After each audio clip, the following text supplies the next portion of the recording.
You approach the breaker box, and it isn't anything like you remember.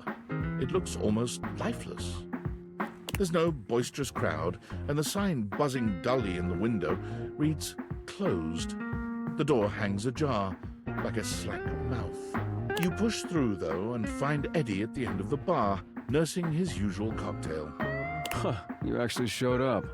I guess that means I lose.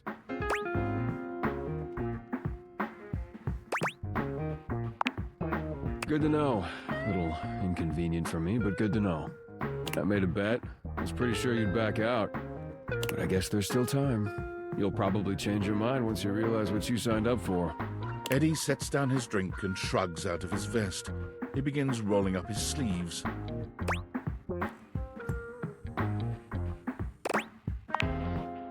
Okay. Yeah, we'll see about that. As long as you're here, might as well get to it. There's a lot to do before we open.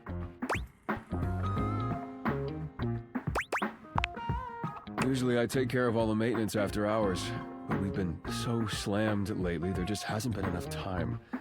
Things are breaking down faster than I can get to them. And trying to do anything while the club is open is essentially pointless. There's always questions and distractions and polite conversation. It's exhausting.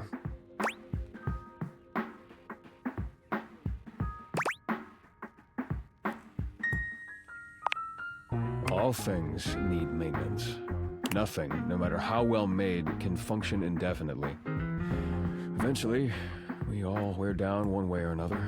And if something isn't given proper maintenance, they break down even faster.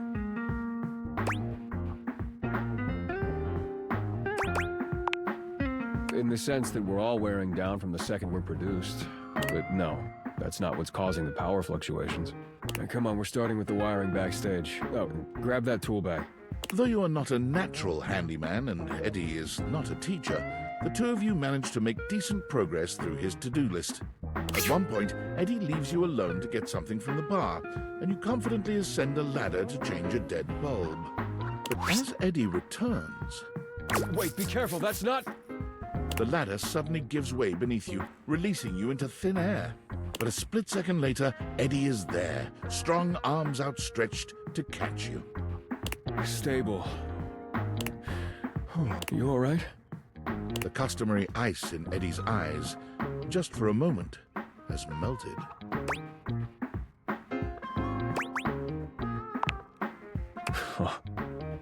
As Eddie releases you, his face contorts back into its customary gruff expression. That was unbelievably careless. What were you trying to do exactly?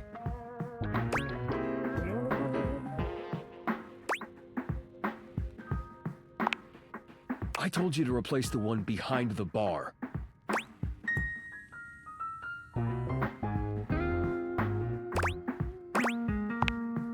The floorboard under these lights is loose, which is why I told you not to touch them yet.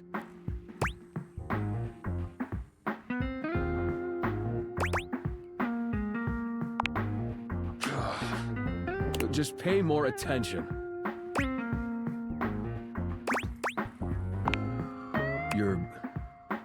You sure you're not hurt?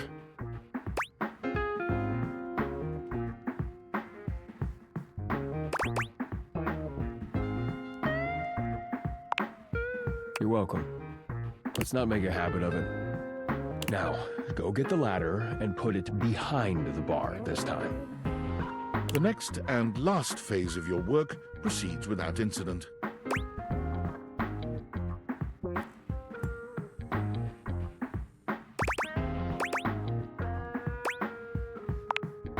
You've done surprisingly adequate work, mostly.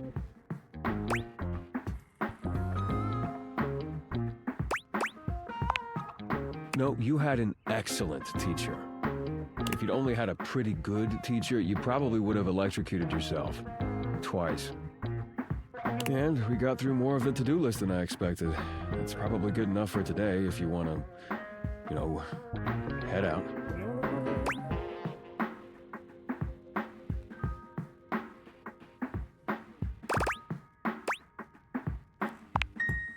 I suppose if you want to rest before you leave, that's fine.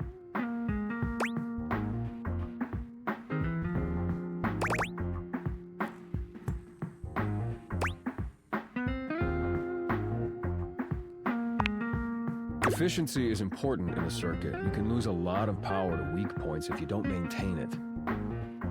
So, when something around here breaks, it can drag everything else down with it. And like I said, things have been breaking faster than I can fix them. I just didn't realize how bad it had gotten. You should have said something. Taking care of all this helps keep the power where Volt needs it, and drains less power overall.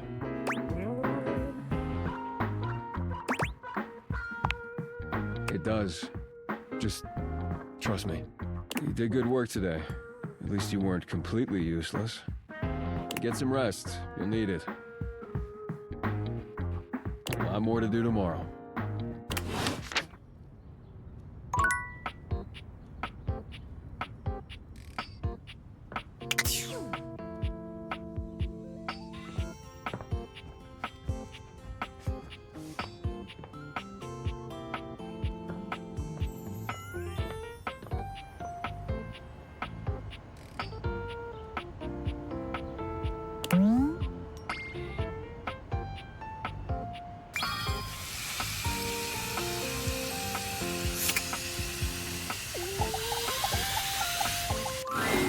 When you come across River again, she's got company.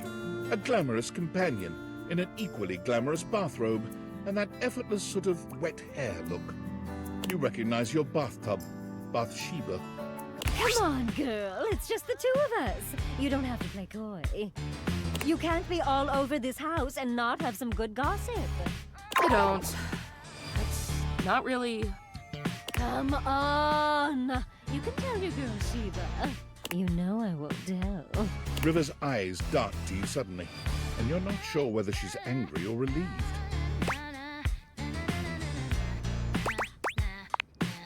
Yes. No, not at all. Come here. Bathsheba throws her arm around River, pulling her closer. You can see River's cheeks flushing. Steam rises from her skin in a light mist. It's sort of adorable. Look, since we've got a new friend here with us, I'll let you choose.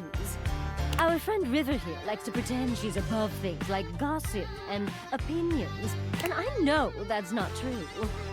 Why, just the other day, I caught her rolling her eyes at Chrissy. Well, that was just... And the other day, when Jean-Loup was working on a song, I know I heard her laughing. I wasn't. And every time you leave Winifred, she's got you all steamed up. Don't ask me about her. Don't sweat it, Riv. Look, I'll let you off easy. Just one little cup of tea. Your friend's choice. That's fair, isn't it?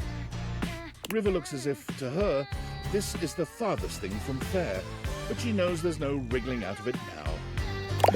Fine.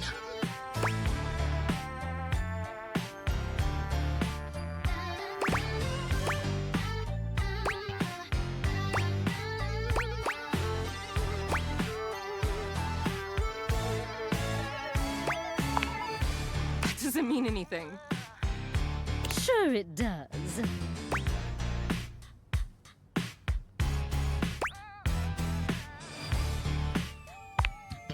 Yeah. What's up with you and Winifred? You two an item or what? No, not an item. But you are bang-a-langin', right? You can tell us.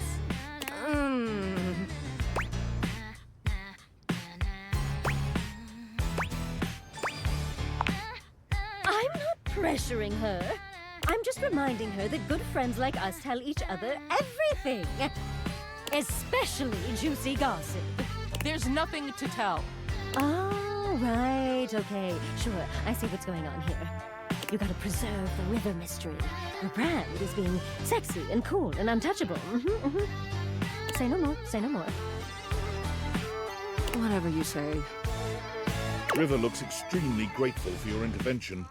Bathsheba only sighs. The facts are the facts, though. River goes to see Winifred and comes back all hot and bothered and heated. But if you're not gonna comment, you're not gonna comment. I can take a hint. If there's one thing I know how to do, it's read a room, you know. Yeah. River seems more relaxed than you've seen her, but when your eyes meet, it's like she remembers she's meant to be a bit more distant. Her smile vanishes, and she clears her throat nervously. Well, just one question before I go. What do you think is my best state? Oh, you're just so pretty all the time. But you know, you're so fun when you're liquid. After all, who doesn't love a good bath? I see. River leaves without another word, not bothering to say goodbye to you or Bathsheba. Whoa, hey! Wait up, Riv!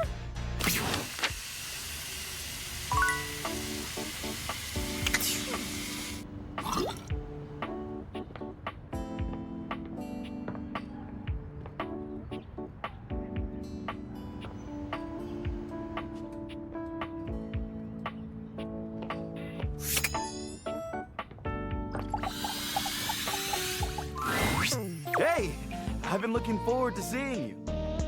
I gotta tell you, letting go of that stuff has me feeling so light and free. I've even done some more of the things I used to do when I was younger, like dance.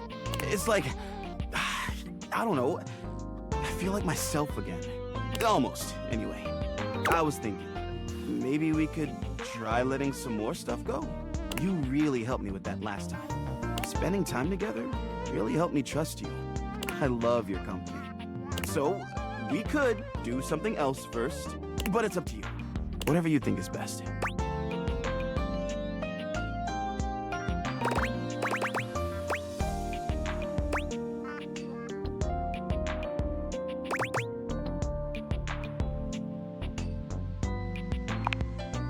You don't gotta ask me twice.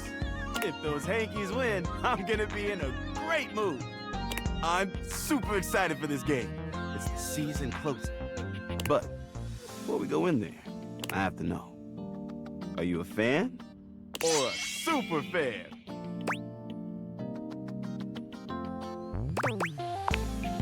No shame in that. I'm a fanatic myself, but any fan is good in my book. Yo, let's go before we miss the game. Once again, you find yourself in the Valdivia Arena with Hoove, enjoying an athletic spectacle quite unlike anything you've seen out in the real world. Let's go, Yankees! Let's go!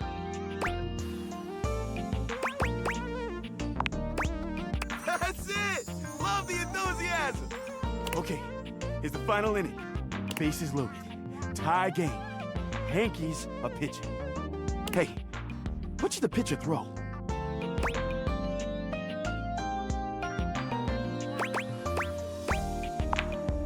Wow! Strike one! She let it go right by her! Okay, what should the next pitch be?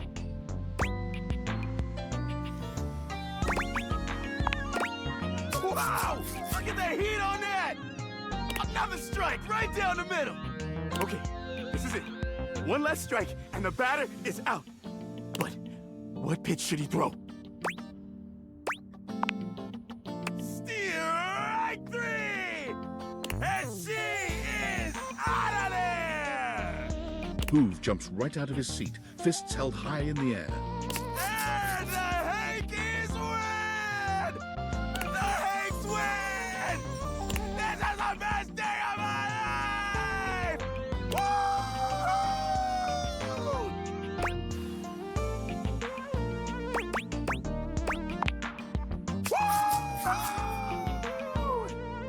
Woo!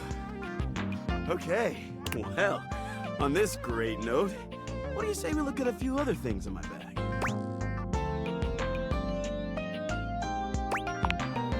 So, I've been thinking. I have a bunch of things left. I could let them all go at once. Or I can go one by one and maybe keep a few. What do you think? Let's take a look at what's in there. Ooh, I've got this origami bird. Oh, but I loved finding this. Are you sure?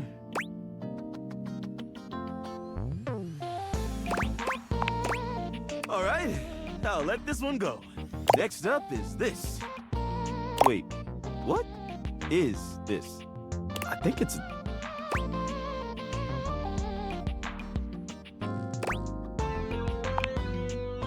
Whoa, easy. Not even sure I want to touch it again.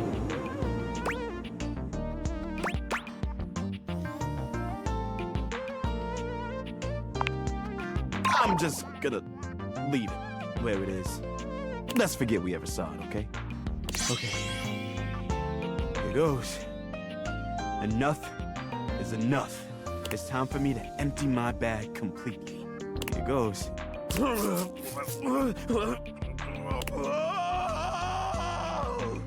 There's so much noise, then a silence so thick and heavy it's choking. Hoove looks lost, staring into the distance without speaking a single word.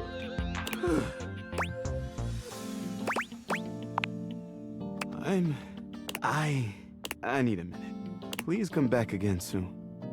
Okay?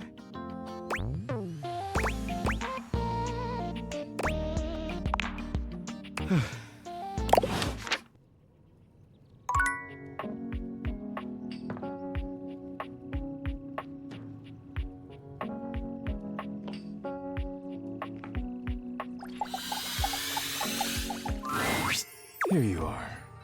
I hope you're prepared to work. You are to make deliveries to Mitchell, Beverly, and Kopi. Do not return until you have completed your deliveries.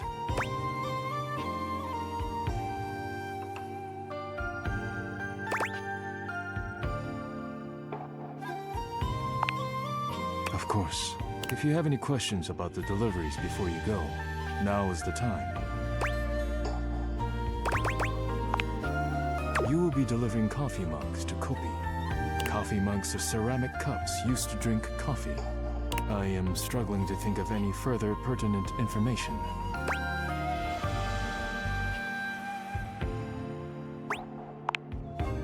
Yes, she does. I am always happy to make deliveries to her. If you have any questions about the deliveries before you go, now is the time. You will be delivering plates to Mitchell. He uses them to serve food. The food is then eaten from the plates. I do not know what else to say about the plates, so I will stop speaking now.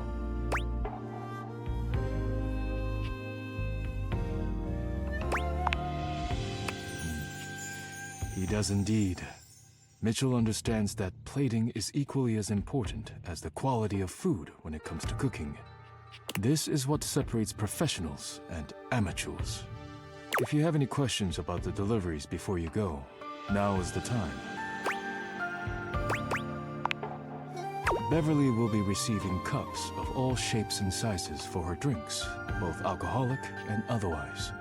The cups will be used to serve drinks. Beverly has broken more than a few glasses after imbibing her own drinks, so you must give her a stern warning to be careful with these. I can think of nothing further to tell you.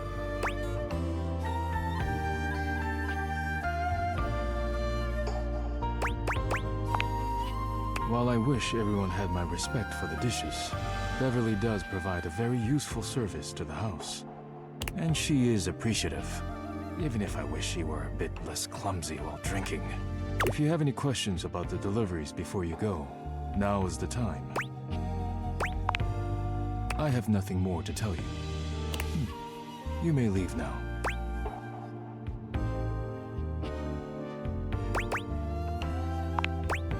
I am not the spiritual type, but if you like, rub-a-dub-dub. Thanks for the grub. You may leave now.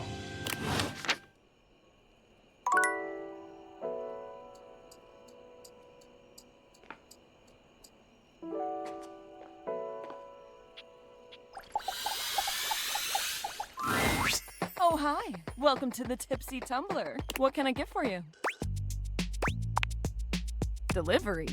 Oh, you must be talking about the branded rocks glasses I asked Daisuke to get me. Oh, thanks so much. I'll take those right off your hands. You hand Beverly her package, and she sets to work unpacking and cleaning the glasses right away. I'm glad Daisuke managed to get these for me.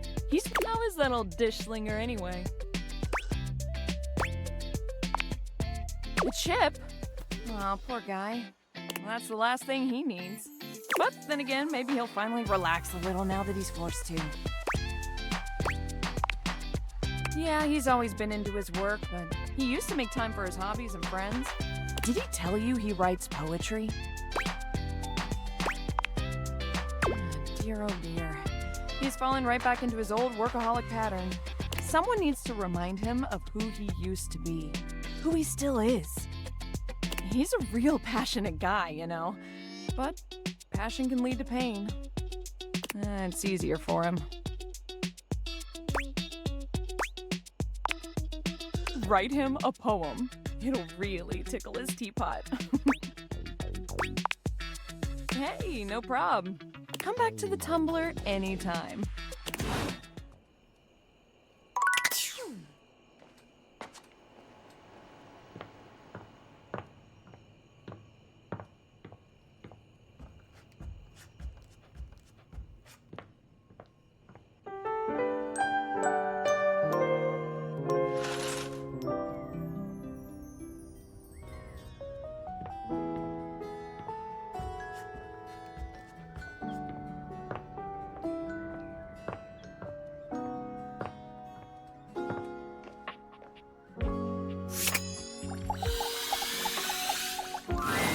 Welcome to Roofbox, the home of all your coffee needs.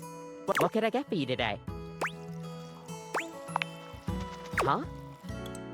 Oh, the new coffee mugs I requested from Daisuke. Just set them over here, please. Alright, thanks for that. How come Daisuke wasn't able to come himself, by the way? That dish really needs to take a break every now and then. He puts the dishes before everything, even his own health. That's all he knows. His family come from a long line of fine figures. Tsubasa, Moridake, Williams Casanova. There's a lot to live up to for him. He can't even imagine a life outside of his work.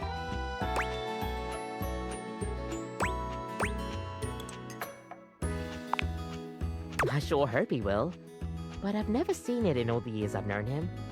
Be delicate. Don't be abrasive. Anyways, thanks for delivering these mugs. Tell Daisuke I said thanks.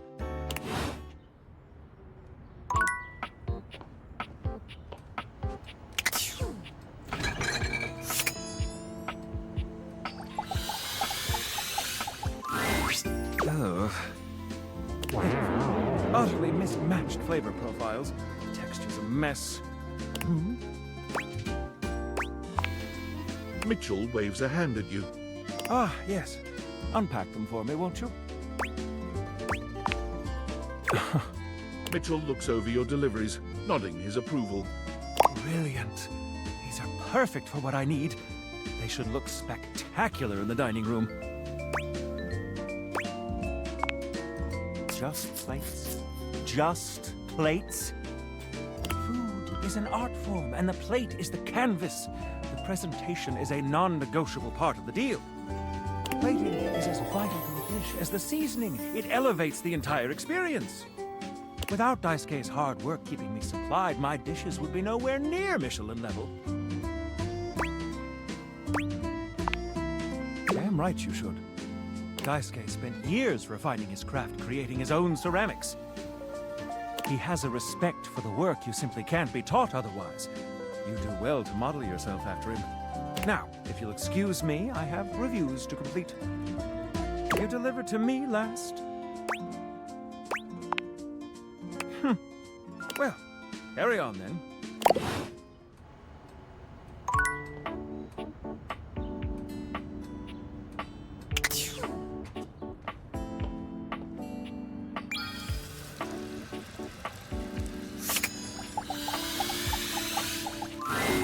The room feels oddly humid when you walk in, almost as if you just finished running the shower. The reason soon becomes clear, however. You see River speaking with someone on fire, or made of fire anyway. Steam rises from River's skin, filling the room with warm air. You really gotta learn to relax, homie. I can relax just fine. Just please tell me how to be more likable. Well, I don't know if I can do that. I heard you telling Scandelabra how to up his game yesterday. Yeah, and dude did not like that one bit.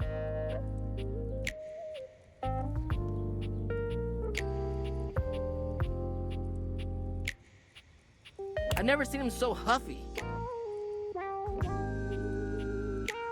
He was all like, man, you impugned my skills at La Sex? I was like, no, bro, I'm just trying to tell you there's a better way. He didn't even let me get into my theory or anything. But yeah, like, I can tell you how to talk to others more effectively. But I don't think I can give you some magic key to being likable. River seems deeply disappointed by this response. Can you tell me one thing, then? Which version of me do you think is the best? Well, not the best. All of you is great.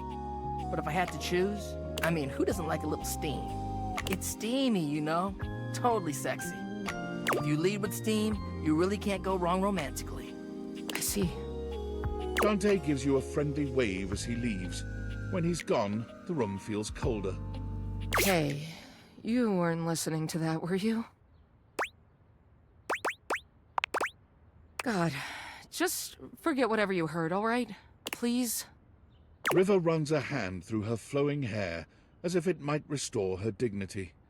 Her expression changes to something a bit cheerier and hollower. Now, what can I do for you, honey? You must have come here for a reason. This conversation is too familiar. She's clearly going through a routine.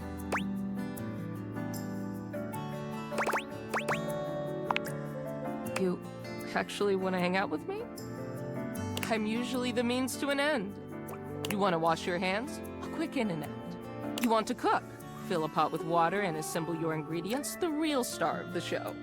Even when you want a bath. I mean, Bathsheba is the main attraction there. I help make the bath happen, but it's about the vibes, the comfort, the soak. And I mean, that's fine.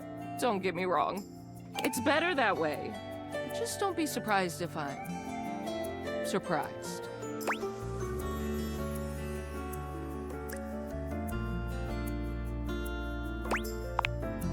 Am I? I guess if I was gone, they'd be a little bit harder to pull off. Nobody ever seems grateful to have me around. When I'm gone or late, or not the way people want me to be, though, nobody has a problem complaining about it then. All I want is to know what exactly people want from me so I can give it to them. If you don't want anything from me, and you can't give me that,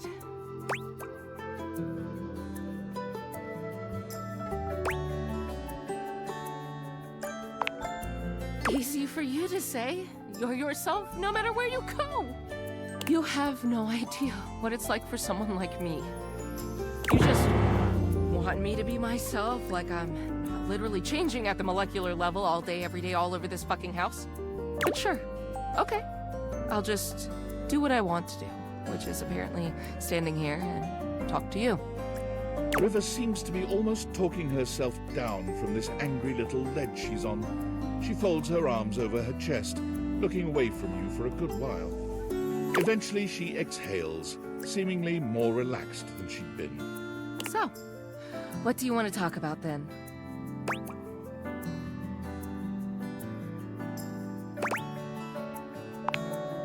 Well? This throws River. It takes her a little while to speak, but she does consider your request. I love to paint. Watercolor, of course. I don't have much time for it, but it's one of the things that makes me happiest.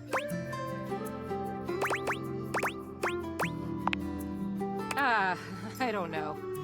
Don't ask me that. I shouldn't have even said that. I'm just gonna go. Bye.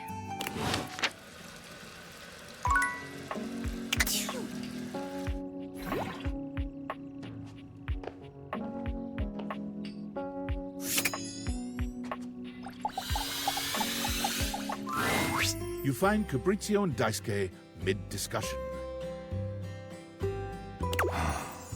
Beautiful. Like a ceramic sunset over a shining sea of China. I told you I would help you organize. Just look at you now.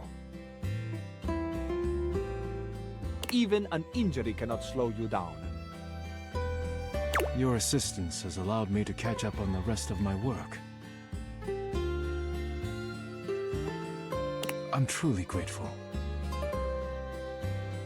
It's no problem whatsoever, amico mio. Ah, speaking of friends, it seems as though you have a visitor. Ah. We will speak again, Fabrizio. Farewell. Ciao.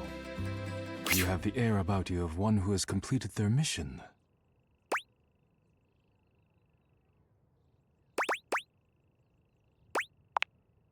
No. I have repaired my injury. I am perfectly safe to handle now.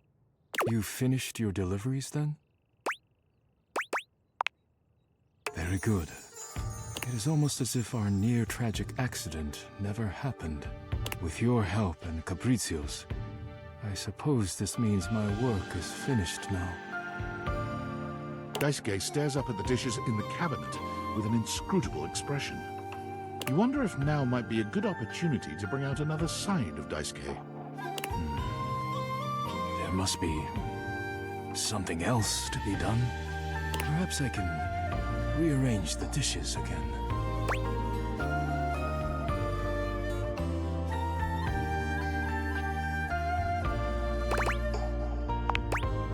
Is it ever really a good time to relax? But you are not wrong.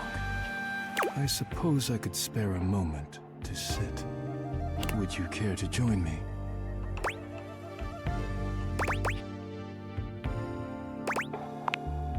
Oh. Well, I have the time now. As you sit with Daisuke, both of you gazing up at the majesty of the china cabinet, you turn over the advice you received in your mind. You could talk to him about coffee, poetry, ceramics.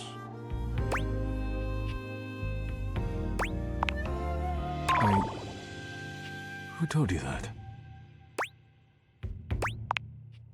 Beverly's job is to dispense beverages, not secrets. I have been betrayed.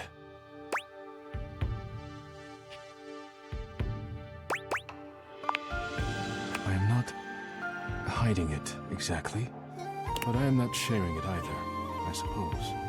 I suppose you must think it strange for a dish as serious as I am to be writing poetry.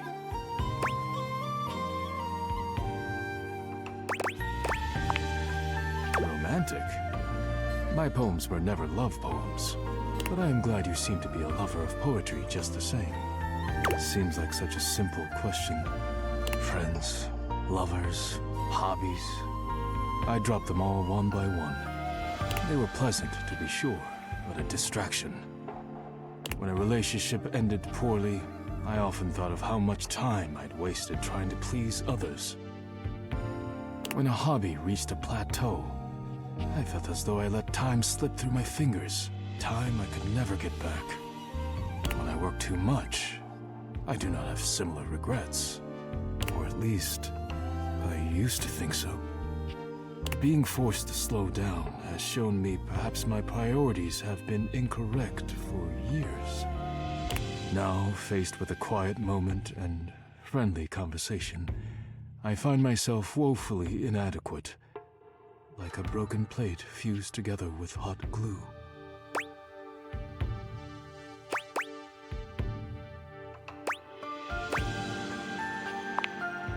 It is a kind offer, truly. But I am unsure if there's anything left to salvage here. I have much on my mind. Forgive my rudeness, but I must bid you farewell. I am no longer in the mood to chat.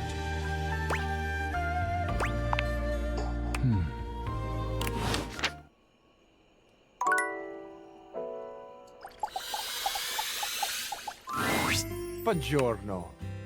It is so wonderful to see you again. Tell me, come stai? How are you? Eccellente. I was just thinking that today is a beautiful day to smile. And then, here you are. I cannot help but smile to see you. I am truly aligned with the will of the gods, it seems.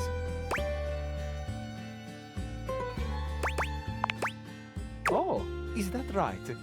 I am tickled by your curiosity. I have always loved this phrase, tickled. And it is truly how I feel. I giggle and twist in the warm light of your interest.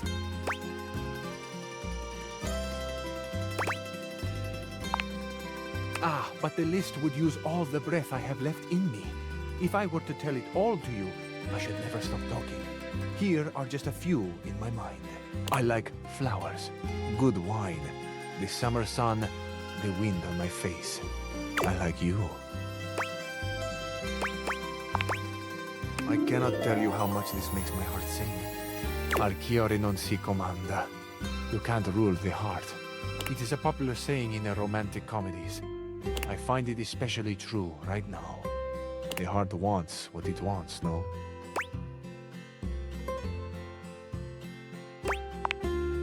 Your hearts want me, amore. I can well believe it. My heart has been singing your name like a gondoliere. Are you sure it's not just your eyes?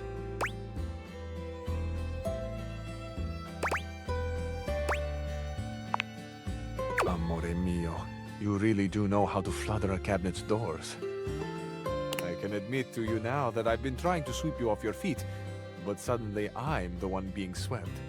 I can truly say that I have not been this happy since, well, long ago.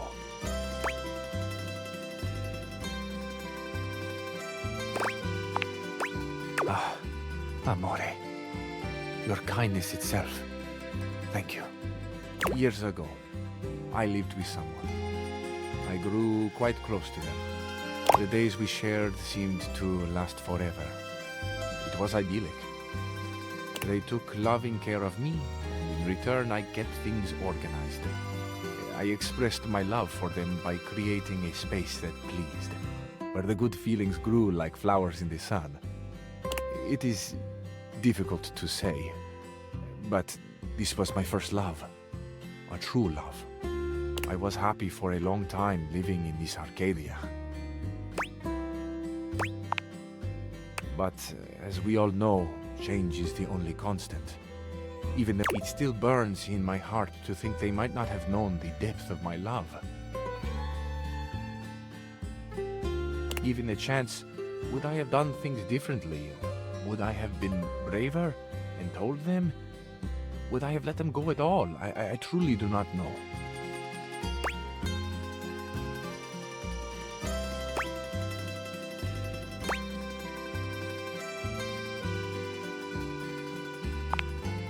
When I say I have painful memories, I do not mean the pain is from someone hurting me, or the pain of loving the wrong person, someone who would not love me back. I loved them with my life, and then one day they were gone. The moment has passed. I wonder so often where they are now, how they are doing, are they happy? There is so much unexpressed, so much I still carry that, in truth, is not mine at all. It belongs to them, this love, this gratefulness. I never got to tell them thank you.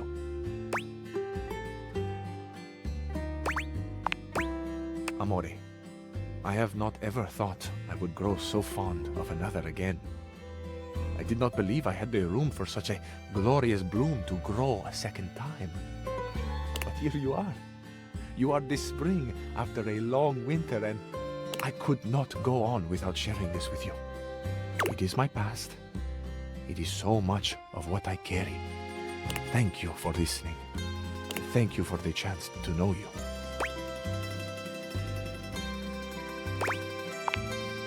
You are too kind. It feels inevitable for me to tell you now that I love you.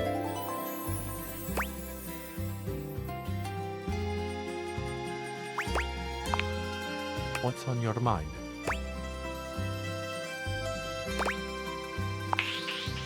Familiar?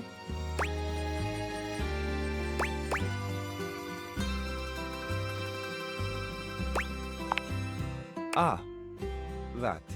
Yes, I might know why that is. I have something to confess to you. This, my life, my stories, it is all from the movies that are near and dear to my heart. I wish more than anything that I could travel and be worldly. It has been such a deep and passionate dream of mine that I think I have gotten lost. I have created a life that was never mine. Of course, part of it was that I so wanted to impress you. I have watched you, and you have fascinated me. But it was never just about you. My spirit yearns for something more. My heart cries out for adventure, for espresso under the ancient archways, and the music and the calling voices. Ah, amore, my love, I am so sorry. Please, please understand.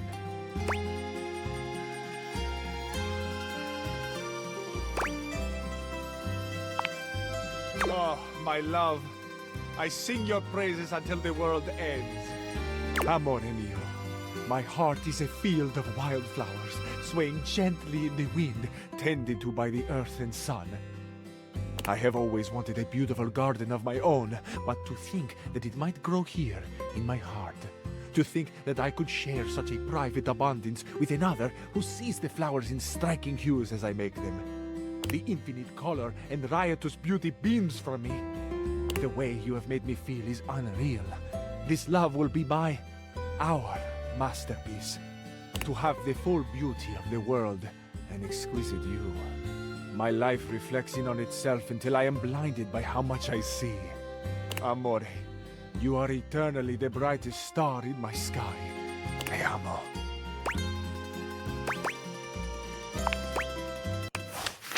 You'll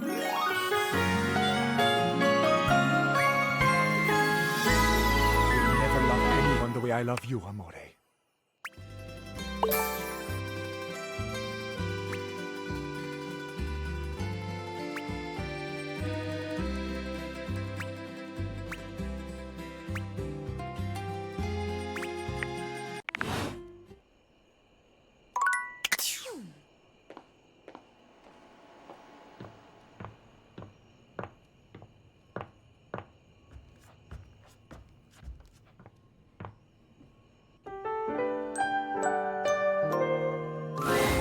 Your room is dark and cold, and though you may have gone to sleep alone, you can feel someone else here.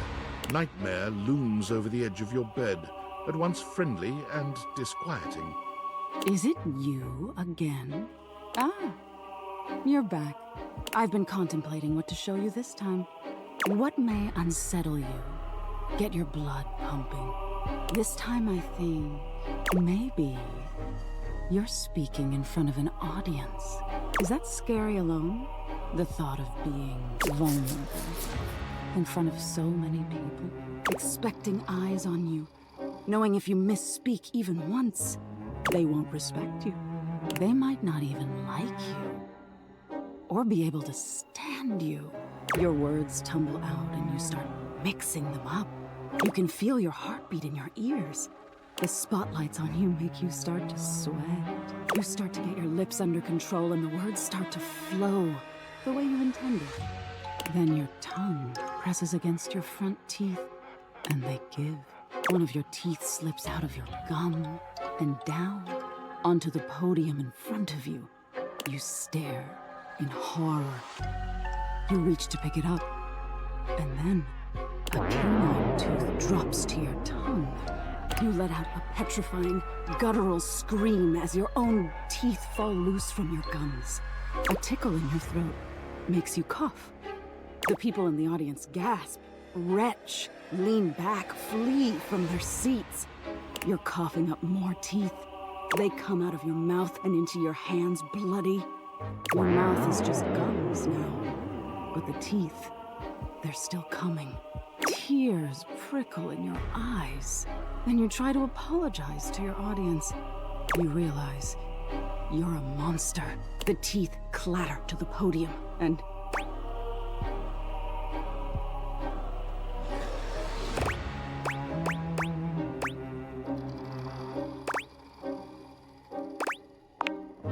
am I boring you? Oh? And what is it you don't want to talk about?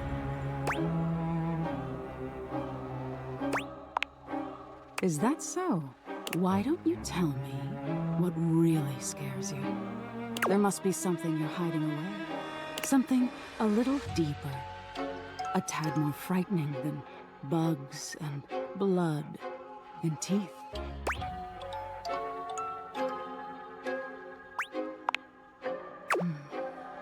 The important thing is, you'll learn from what I show you. Don't you want to conquer your fears? Let go of your insecurities?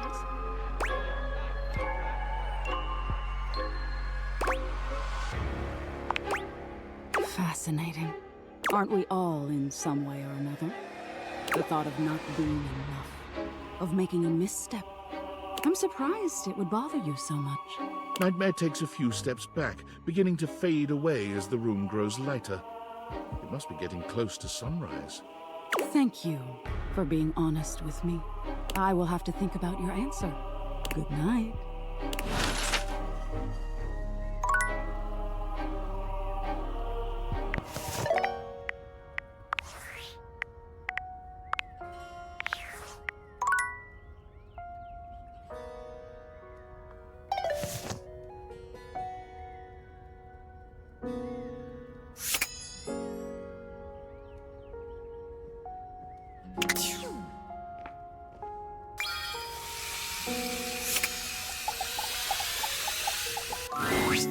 River seems to have no shortage of visitors whenever you run into her. This time, her companion is a statuesque figure in black. You recognize Lady Memoria right away. Don't concern yourself with the opinions of those beneath you. There is only one real answer to your question to begin with. Yeah. Ice, my dear. Ice preserves perfectly. It leaves everything just as it should be, forever beautiful. That aside, a lady never allows herself to boil over. Do not let them see you crack. Do you understand? Yeah. Excellent. Memoria breezes out of the room, not even looking your way. Perhaps she didn't see you. Or perhaps River doesn't seem at all encouraged by Memoria's advice. When she sees you, she starts for a moment, then sighs. Oh, hey.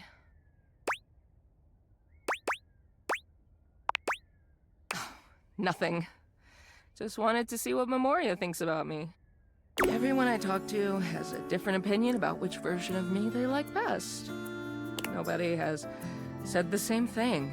What am I supposed to do with 10 different answers?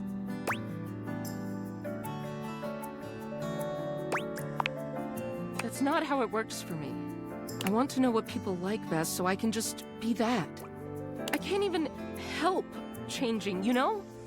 Even if I did have a preference for one state, I'm always gonna have to be something else. So there's no point in putting myself out there like that just to be told I'm not good enough anyway.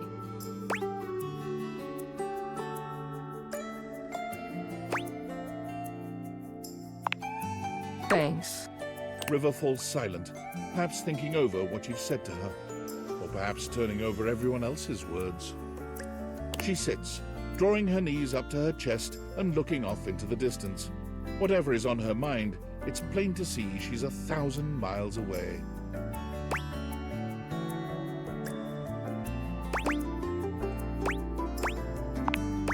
No. Go ahead. I never thought someone could see the worst sides of me and stick around. I'm so glad you're still here.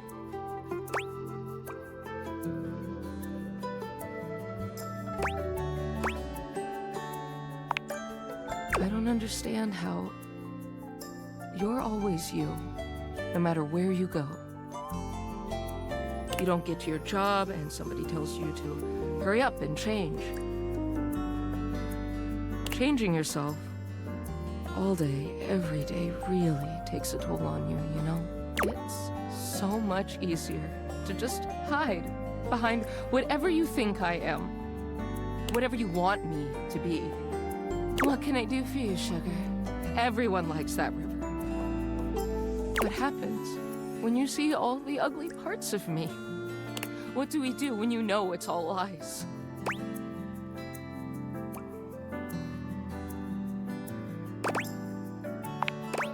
What if you don't like her?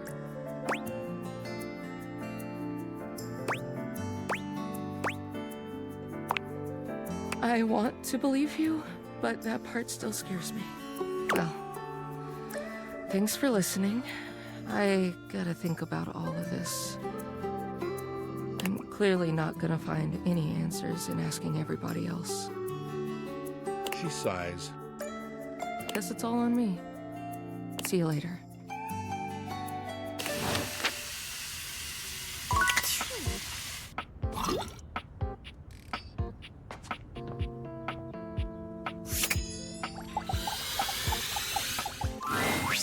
Ah, man, this isn't where the experience is for today. Pick a ball, any ball. See you tomorrow.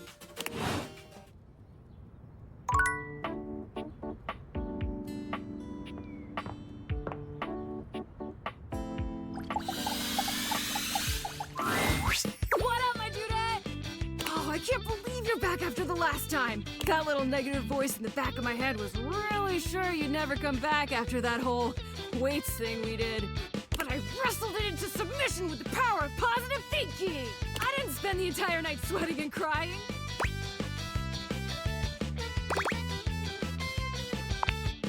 Why? I told you I didn't spend all night feeling sad and scared. That's a thing that very definitely didn't happen. For the first time since you've met Shelley, you're interrupted by the presence of another. Ah, you have visitor, Shelley. I will return another time.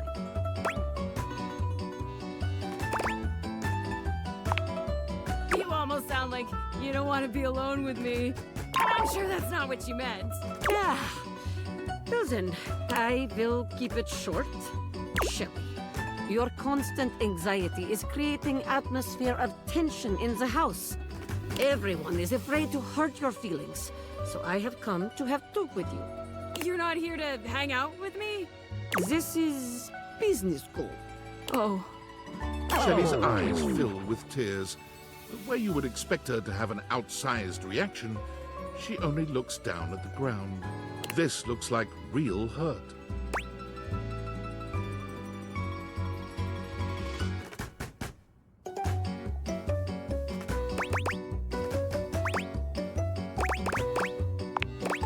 I am not intending to. We care about your feelings, Shelley, really. But we have tried dancing around it for long enough.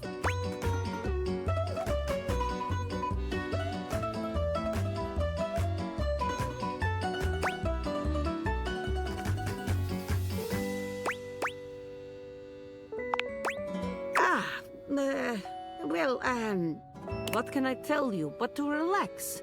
You must trust in your muscles, and they are considerable. Shelley sniffles, finally speaking. Easy for you to say. Nobody put you together wrong. You can just trust you're gonna do your job every day.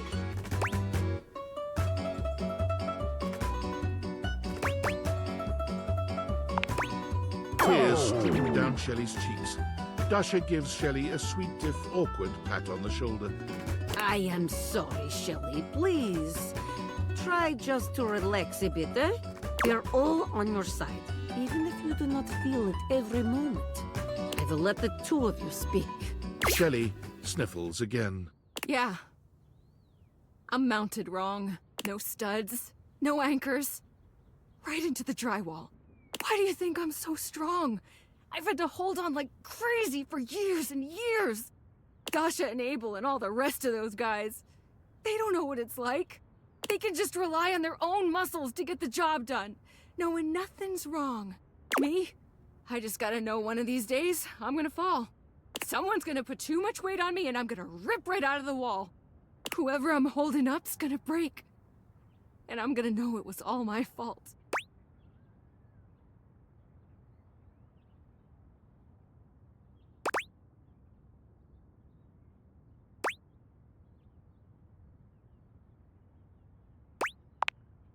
You think I didn't think of that before? I tried asking around the house years ago if anybody could fix me. Nobody but Tony was even willing to try. And I am not letting that guy near me. You're the only person I trust to even try.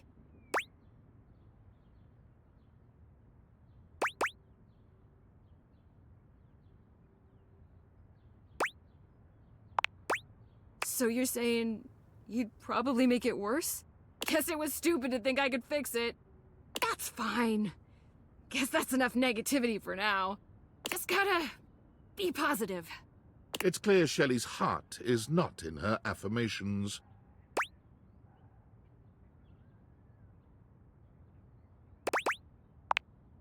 What, like, just be scared and not so loud about it?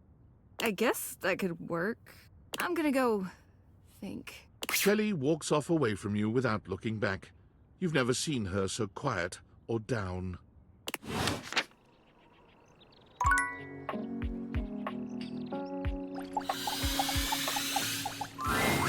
Stepford is pacing when you find him, giving himself what seems to be a pep talk. Come on, Stepford, just go sign up for it. What's the worst that could happen? A lot, that's what could happen. Yeah, I better avoid it altogether. But what if I won? What if? Oh, it would be everything I've ever dreamed of. Oh, I don't know.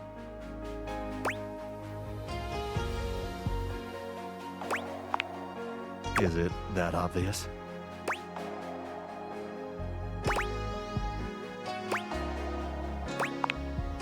A little contest. Remember how I told you there came a decision point in every trophy's life? I think mine has come. But I don't know what to do. Really? You'd help me? That's so nice of you. And here I thought everybody hated me. Alright, so here's what's going on. For years now, the house has hosted an annual Trivialetics competition. It includes a combination of difficult physical challenges and trivia challenges about objects found in houses. It's always a fierce competition, and everyone comes out to watch. The crowds, the cheering. It's my favorite thing. It is. Every year, I am presented to the winner as a trophy. It's truly an honor. I spend days preparing. After all, I absolutely must have the chiseled physique that aches to be handled. The dazzling golden tan that captivates the eye, and the sly, mischievous smile that just...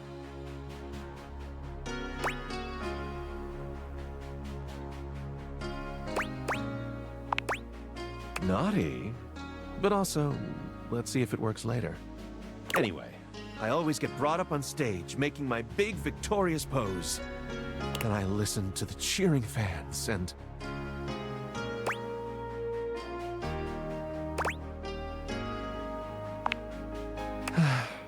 as if it were yesterday. And, well, those cheers, I wish they were for me. But they're never cheering for me.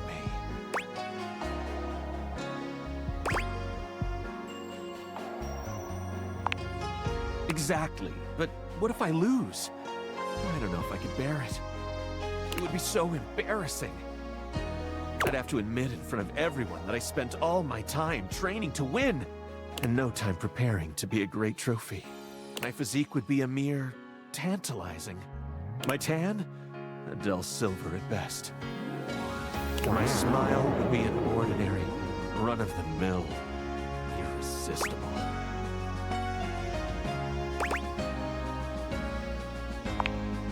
Maybe that's because you're giving me something extraordinary to smile about. So you see, my time of decision has drawn nigh.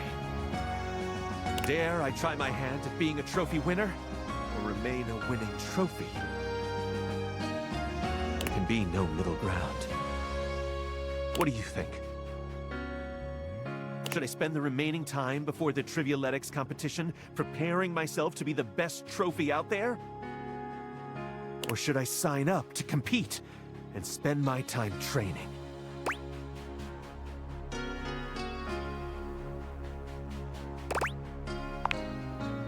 Gosh, I'm gonna do it! That was the push I needed. I'll go right now. Wish me luck.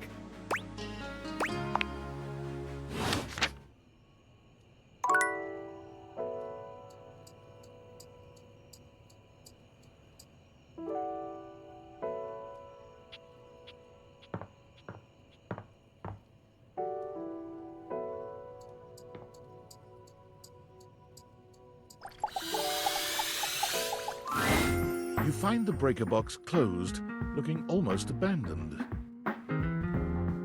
There is still a loneliness about it, though. The impression isn't lessened by the image of Eddie inside at the bar, twirling a cocktail glass in his hand. Interesting. I thought for sure after yesterday you'd change your mind. But here you are. Again.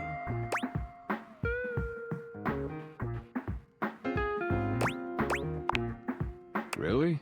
I find that hard to believe.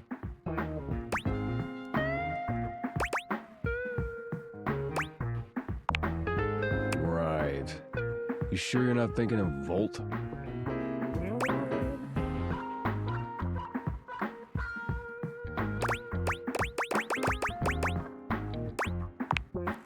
What?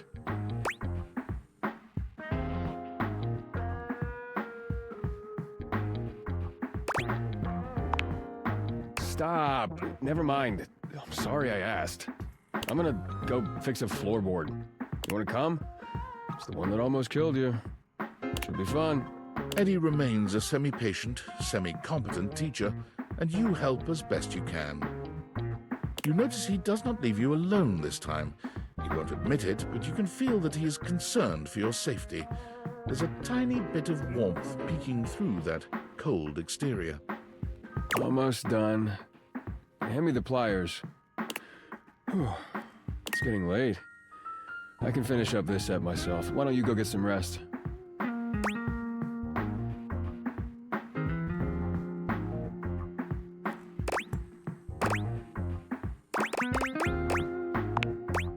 Suit yourself. It's fun to watch Eddie work. There's a real satisfaction in seeing just how dedicated he is, how skilled his hands are. But this time, there are sparks in the current. By the time he's finishing up, he looks exhausted. With a heavy breath, he seals off the final wire and sets the pliers down. Drink? I'll make it. With not a wasted movement, Eddie puts together whiskey, egg white, lemon, and sugar into a shaker. Try this. Whiskey sour. Well?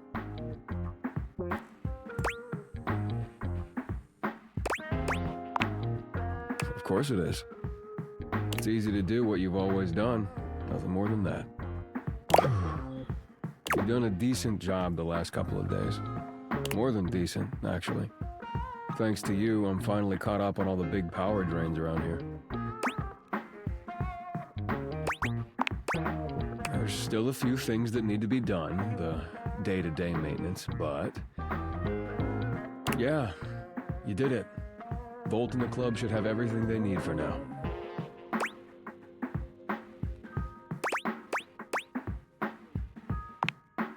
What about me? You came here to help Volt, and you did. So now you can get back to whatever it is you do when you're not invading my space.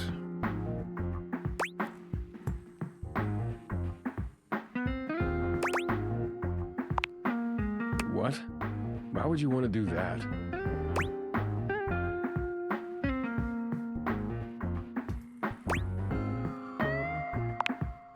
I guess because no one has before. But hey, it's your time. If you want to waste it here, I can't stop you. Something about Eddie's tone. This is more than the usual tired standoffishness. You notice a small tremor in his hand. He shoves his hand into his pocket and looks away. Well, at least now you can get back to the crowd and the shows and whatever with Volt.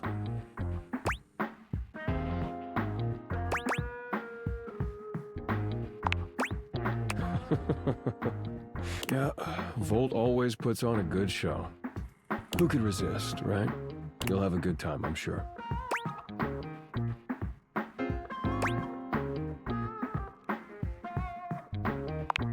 I already told you, big crowds aren't really my thing. I do better on my own. Trust me. I'll only slow you down. Oh, and it would be for the best if you didn't mention any of this to Volt. Especially if you want to keep coming around.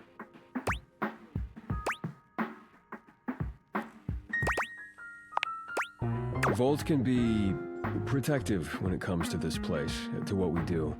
It's a point of pride for him. If he found out you'd been helping, and that's why the power suddenly stabilized, it would probably hurt him. A lot. So for now, let's just keep it between us, okay?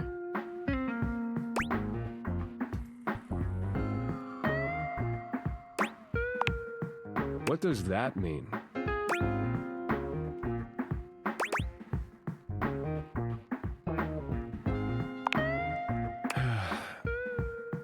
Fine, whatever. Yes, okay?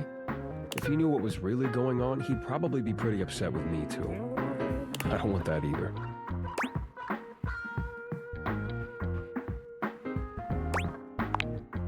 Our relationship is complicated. He was there for me during a really dark time. He took care of me. I owe it to him to do the same. Can you help me do that or not?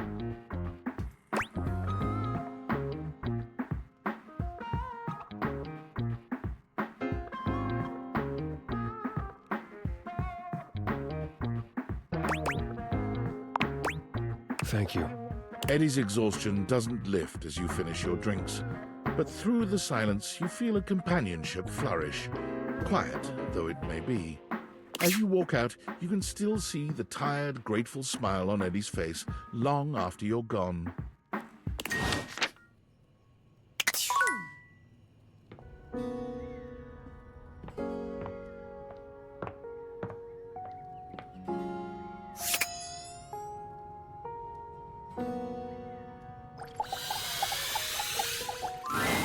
Dunk is dribbling a basketball when you find him today.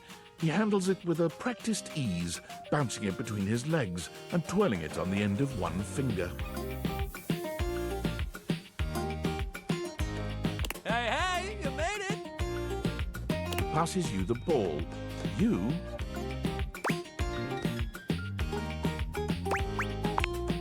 Dunk is delighted by even this small display of bare minimum athleticism.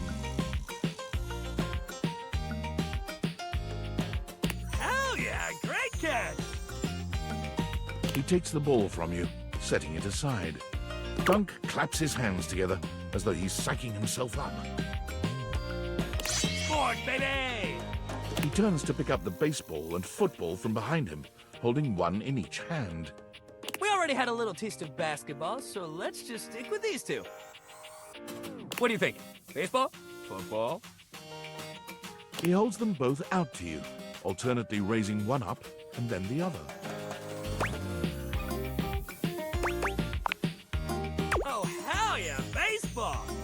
It really takes me back, you know. He tosses the baseball to you, and to your pleasant surprise, you catch it easily. You'd been expecting some sort of fastball, but Dunk seems uninterested in styling on you. I had a little stint playing baseball for a while. Football was more my thing.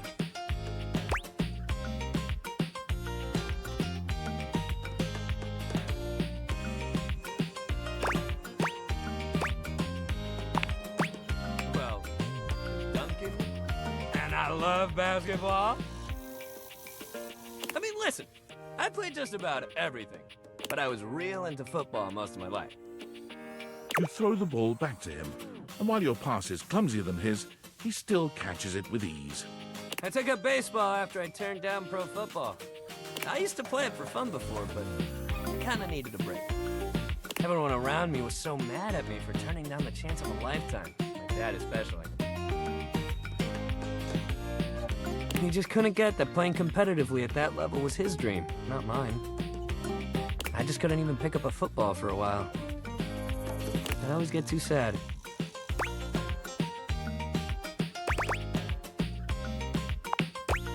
Hey, don't be sad for me. I'm okay now. But thanks for caring. Just seems like everybody wants to be the best at everything all the time. Nobody just plays to have fun anymore, you know?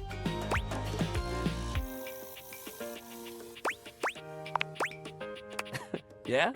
He gives you a soft smile, his usual high-energy cheer replaced by a surprising sweetness. It's quite charming. Well, I'm glad you feel like I do. I don't get why everyone else has to make it so hard. Sports and exercise should feel good! Winning is fun, but if you play a good, clean game, you should feel just as good walking off that field. I hope as we do what we're doing here, you can feel that too. Good! That's all I want to hear. At least we can keep shit fun here on our own. Gunk tosses the ball up in the air, catching it handily. Great hustle today. Real good. We should keep up that positivity. Change it up a bit and try something new. Okay, yeah. Next time we'll hit the racket. Toss the birdie around, get those arms swinging. Yeah, that'll be great. Meet me at the rackets, pal.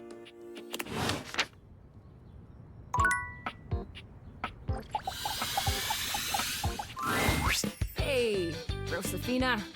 Shelley still has a slight air of nervousness to her, but the edge in her voice is gone.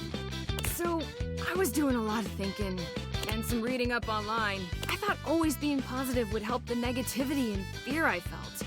But I guess that's what folks call toxic positivity. And that's bad. I was just so scared of falling down and letting everybody down. I was pushing people away without even meaning to.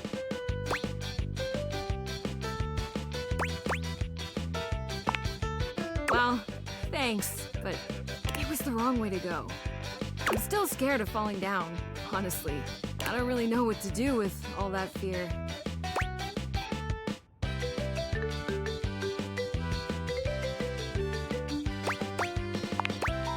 Maybe someday I will too. But look, I gotta thank you. Most everybody runs away from me before too long. You stuck around, and you were supportive. I don't know if I'd have ever been able to relax long enough to rethink my entire deal without you around. In a way, you were my shelf. So thanks. There's, one more thing. I haven't been close to anybody in a long time, and you've been on my mind so much. I thought it was all the anxiety at first. But last night, instead of staying up because I was scared you were gonna hate me, I kept thinking, I want to see that smile again. Do you think maybe we could be more than friends? You would? Oh my god, I've never done this before. I don't know what happens next. I'm scared, but it feels different this time. I feel fluttery. It's nice. Shelley reaches out for your hand. Her grip is strong, but there's a sweet softness in her touch. I feel like with you by my side, I can take on anything. It's easy not to worry about the bad things when I see you smile like that. The future feels bright.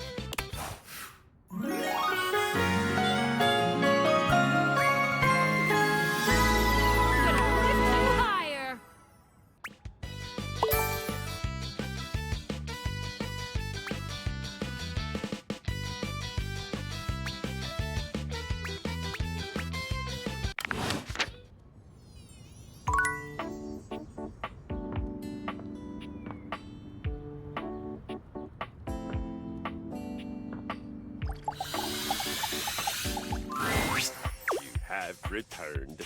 How excellent, and just in time. I've been waiting with bated breath to give you your next violent versatility training session. How was your first exercise? Did you enjoy it? Yes! Harder! Always hard. We train so that we are always as hard as can be. I am proud. This is somehow even more meaningful to me than when I teach the little 1-pound dumbbell. They are cute, but I think they would probably make mud pies out of cow poop if I told them to. You are discerning. You can choose. You have chosen to continue to come to me for training. It fills my heart. We train physically, we train mentally, we train in self-belief. Have confidence in yourself and in your goals. Your faith in movement makes the movement that much better for you. I learned that when I was doing battle once and one of my cables came loose. I so firmly believed that I would still slay my enemy. The cable actually flipped around my head, and became my weapon all on its own. I won that day. And I laughed. Glorious. For today, we rotate. Are you ready? Rotation is vital for our situational awareness. Danger does not come only from the front, but from all sides. Behind us, find something heavy in your home. Heavy enough to be a moderate challenge, but not so heavy that you can't lift it many times. Place it next to your left foot, and put your feet a little wider than your hips. Now, 10 times, pick up that object. Keep facing left as you rise, twist through the center, and then, bending from the knees, place the object down on the floor next to your right foot. Take a short break, walk around, envision your next victory. And then, just as important as horrific violence, I am so proud of you. You are well on your way to having some beautiful, violent babies. Beginnings.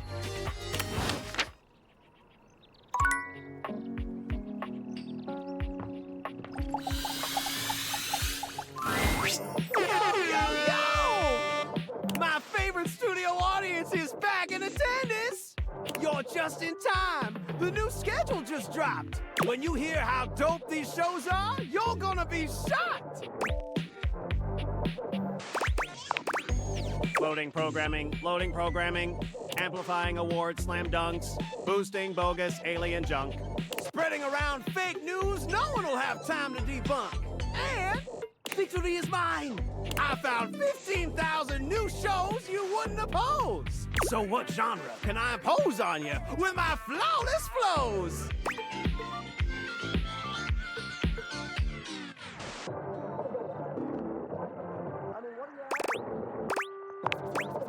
Lift off to unsanctioned lunar colony 72B with the richest, pettiest alcoholics space has to offer in Blasting Off with the Moon Dashians.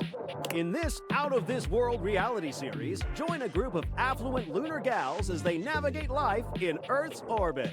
From zero-gravity soirees to explosive fights in the lunar oxygen bar, these personalities are almost as combustible as the highly flammable chemicals that constantly surround them. They left everything on Earth, except their loads of cash and their spiteful grudges. So what say you, my daffodil? Shall we commence this TV and chill? Righteous! Let's relax with some snacks while we await the climax, and... God damn it! Valdiviflix bought that one too? God! Can't believe this! What the hell, man? Just forget it. Doesn't matter what I do. Valdiviflix will just beat me at that too. I appreciate you being sweet, but I need some time to process being obsolete.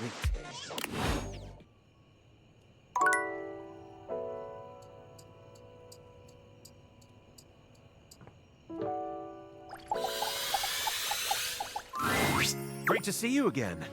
I'm signed up for the competition. The other competitors are really good. Like, really good. My old rivals from charm school. Oscar, he always watches classic movies to get pumped up. There's Graham, the king of workout playlists. And Emma is even here.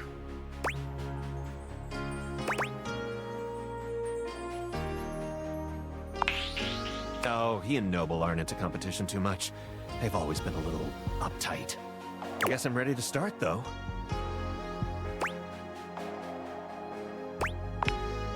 Started with...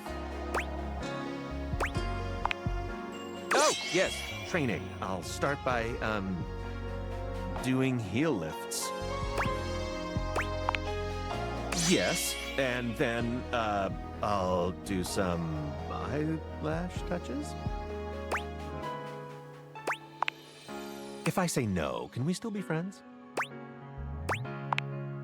Okay, so I've never trained, but I'm already very disciplined. I just need a game plan.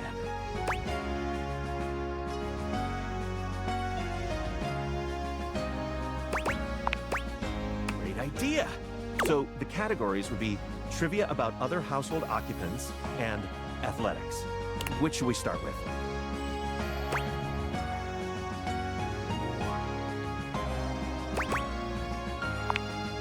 Sounds like a great idea. I have a list of objects who might appear in the competition as questions. The big ones that I was told to concentrate on are dryers, triangles, and existential dread. I'm so ready. Go for it. Absolutely nothing. Nothing whatsoever. Never even heard of him.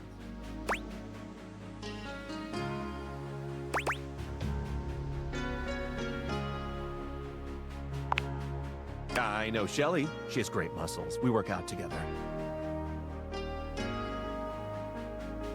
Other than that, though, like I said, I'm super shy. And until very recently, I was convinced that everyone hated me. Your support is really helping me feel committed to this. I've got an idea. Why don't you go out there and chat to a few of the folks on the list, like a fact-finding mission? Then we can meet before the competition to discuss our findings. Who should you talk to?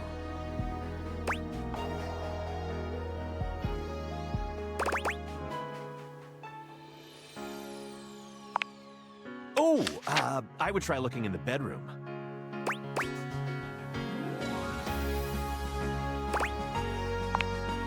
No problem. Happy to help. Who else should you speak with? If I was a triangle, I'd be located in the most triangular room of all. Does this house have a triangularium?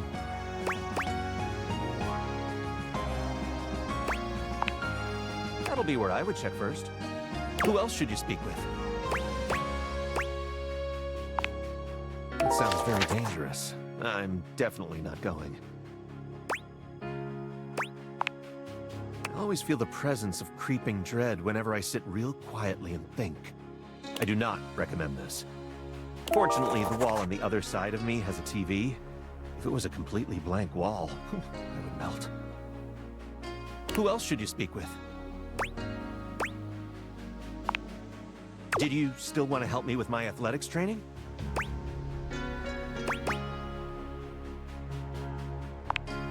Stepford claps his hands together, perhaps psyching himself up for your training. Puts on a brave face. All right, what should we do? The competition involves gymnastics, track and field, and, what was it again? Oh, right. Topless oil wrestling. What should we do now?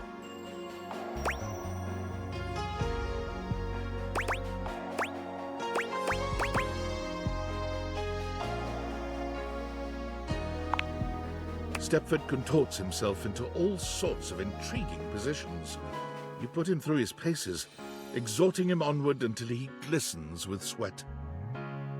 By the time you've finished, he's completely out of breath. And he even... I had, no idea that gymnastics could be, Thanks so much for pushing me through it. What should we do now? Oh, yeah.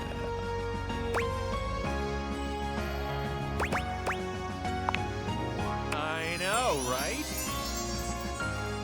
You and Stepford cover yourselves in oil, bringing your bodies together in a variety of positions.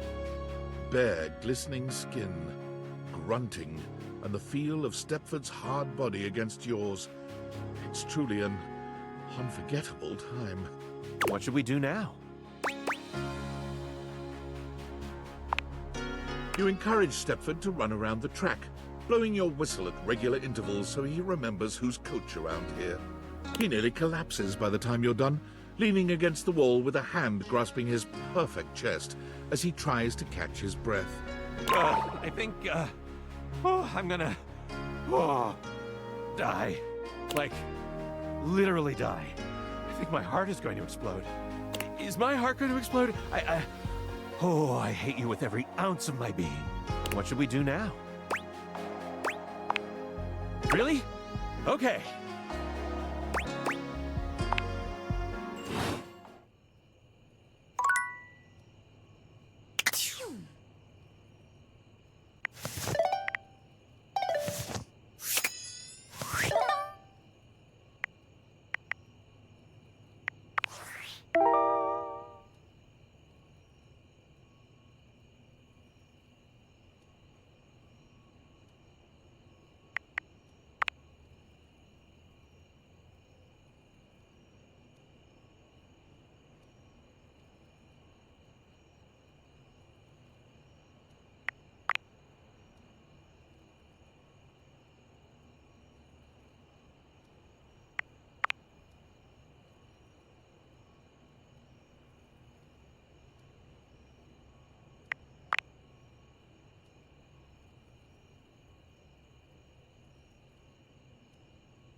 You got that look on your face like you're about to ask me some dumb questions. Whatever you got, make it quick. Relax, like we're the hottest and strongest shape in nature. But even a dweeb like you probably already knew that. So here, check this shit out. There's a gap in a musical triangle, right? It ain't completely closed off.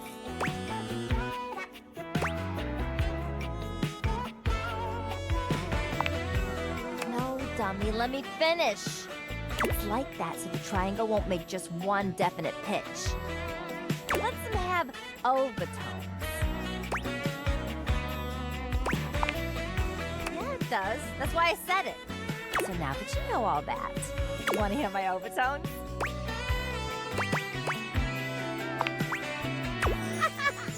A look on your face! You really thought I was gonna let you hear it? Oh my god!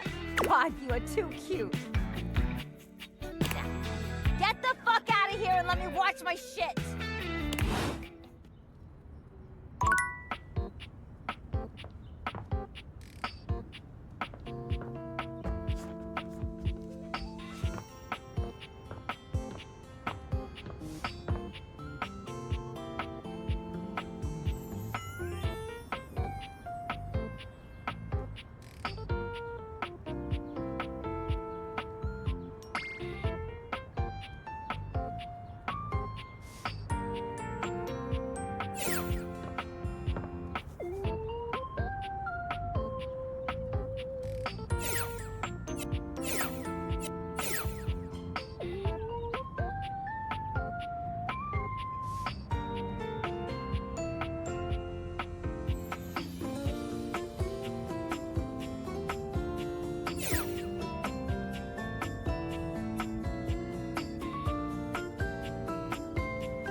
An expanse of blinding white, muscled skin fills your vision. It reminds you of that class field trip to the art museum, if not for the torn jeans on this ivory Adonis's lower body. But as your eyes continue to travel up and take everything in, you note that the similarities to a classic marble statue come to an abrupt and screeching halt at this guy's face. He almost resembles a bleached bowling ball. His eyes are two dark and unreadable holes. His mouth nothing more than a thin line. He has no... Sup, baby? Nice ass. Nah, I don't think I will.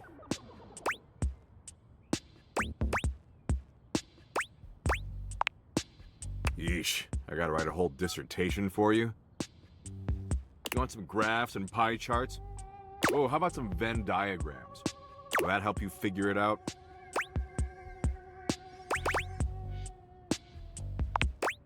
Oh my god, I was being facetious. It's a good thing you're nice to look at, because you're definitely not much in the brains department. Here, I'll give you a hint about my true secret identity. I'm what you spend your entire life avoiding.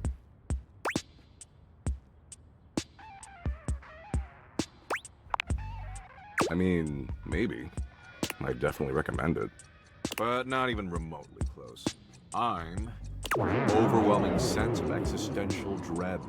But my homies call me Doug.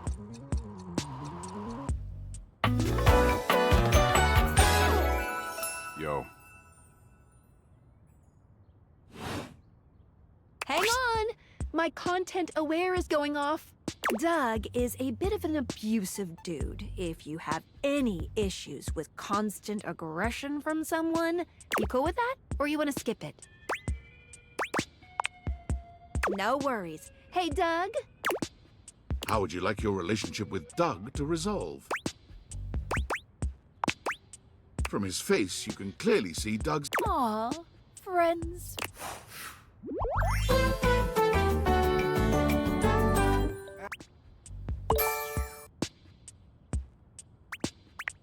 See ya out there on the next one.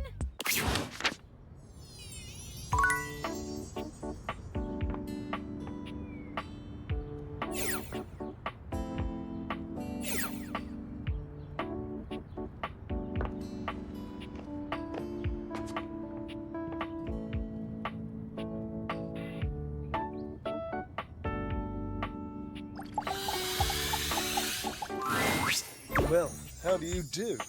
I'm just stretching, you know, luxuriating, being me in general. It looks to me, oh fresh and curious one, that you've got a question for me. I love being asked questions, especially about a little snack like Stepford.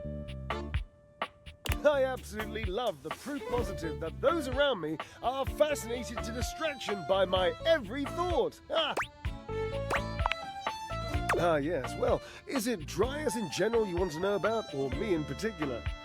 Because if it's me in particular, we're gonna be here all night. Then it'll be shorter. But still riveting, because I'm a dryer, and therefore there must be something inherently wonderful about dryers as a general concept. Let me think. I must give you the best fact I can think of. Ooh, got it. And since I'm not only fascinating but humorous, I present my fact to you in the form of a riddle. Hey! Why do dryers produce static electricity?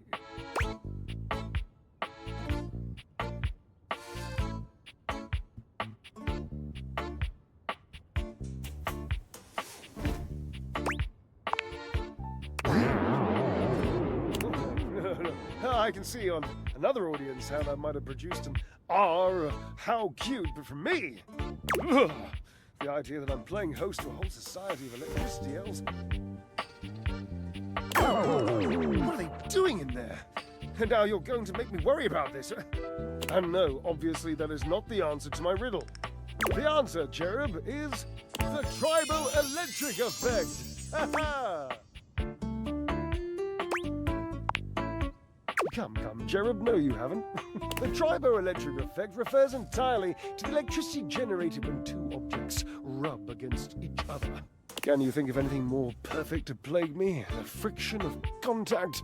Of course, it can happen with many different materials and at differing intensities.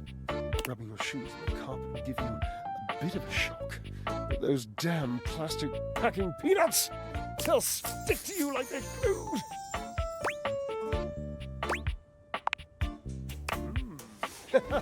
Correct, Cherub. Remember me every time your clothing clings.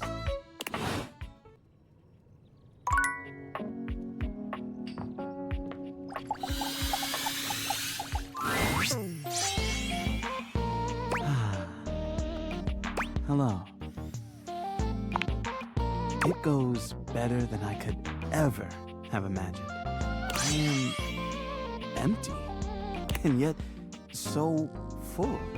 My world once seemed so small, confined by what was in my bag, my usual routines. And now it seems that everything is open to me. I have so much space. Space for fun, space for work, space for curiosity. To be honest, I don't know if I feel that connection with you. I'm more open than I've ever been, but I don't think I'm open to love. At least, not with you. It's not personal. Maybe we can just be friends? Great. In that case, I hope you and I can spend time together forever. You taught me so much. Most of all, about how to make room for what really matters. I might be a vacuum, but I'm sure not empty inside anymore. Now, what do you say? Should we go catch a game? Now you're talking.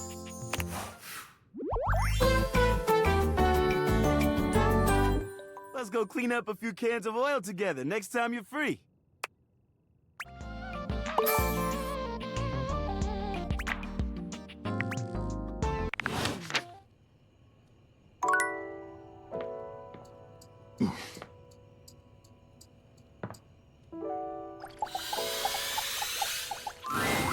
No! Titus points her sword at you, but the moment she recognizes you, she lowers it. Her shoulders sag, and her face falls. You're not sure if your mere presence has ever so thoroughly disappointed anyone before. You. Why you? Why anyone?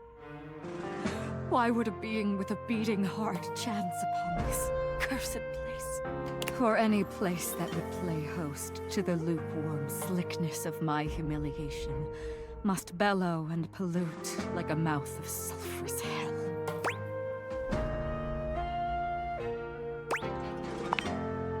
For you to have come here now, you can only be an agent of the hellish fiend. A demon thou must be, and sent for shame to turn in separate wounds the salted screw.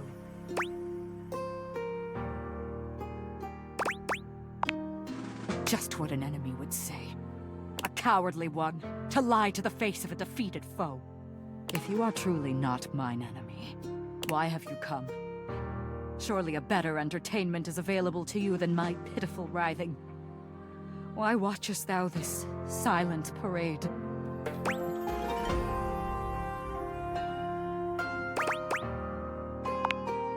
Our fortunes in your estimation are thus linked. Here I have believed that atop this shelf I stand in pride, a solitary peon to the inevitability of lonely death. I had hoped at least that in the quietude there would be glory at the setting of my lid. But you show a changed image to mine eyes. Do you mean... You speak as though we are... a team? Could you mean... And the mere mention is an arrow in the dark field of my battle-wearied consciousness, that I am not commanding in isolation. Comradeship. As arm in arm we march. Not alone, but linked in faith and purpose. Lights the hollow of an emptied heart. The way to victory clean and undiminished. Of course. I am the general, but you, the purchaser. The arbiter of deployment and even of the field of engagement. Commandant.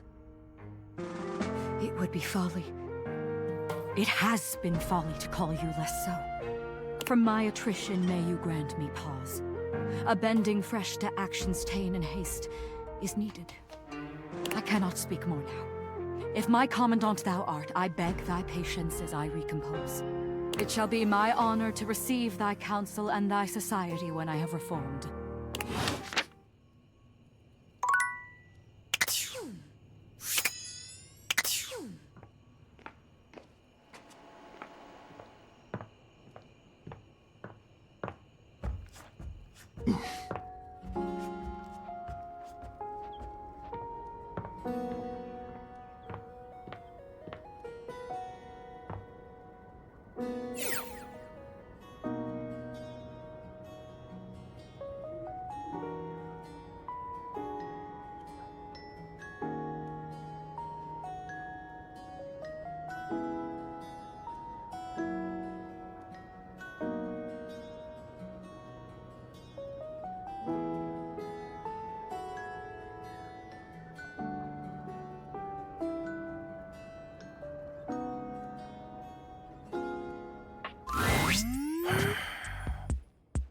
You look like you want to ask me something profound or some shit. Sure. The two schools of philosophical thought that oppose existentialism are positivism and rationalism. Dork. You're welcome.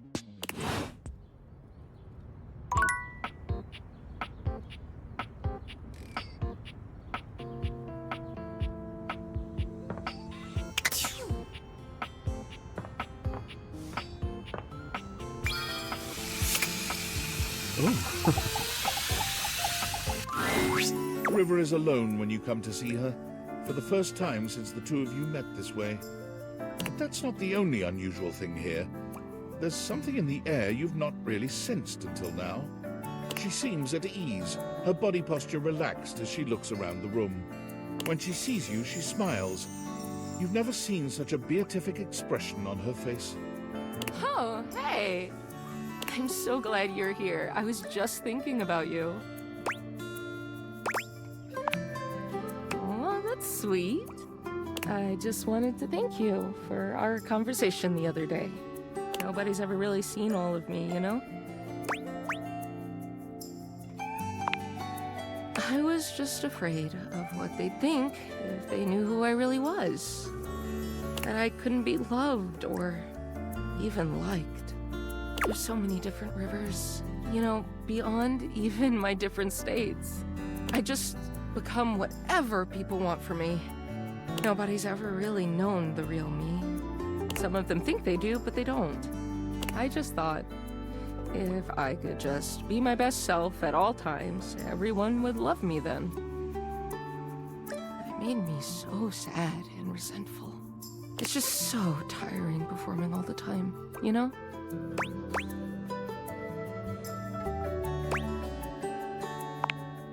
I'm so sorry you had to do that. I wouldn't have guessed. You seem so comfortable being yourself. To some extent, this will always be me. Changing my state is out of my hands. It's who I am. But I don't have to change me. Does that make sense?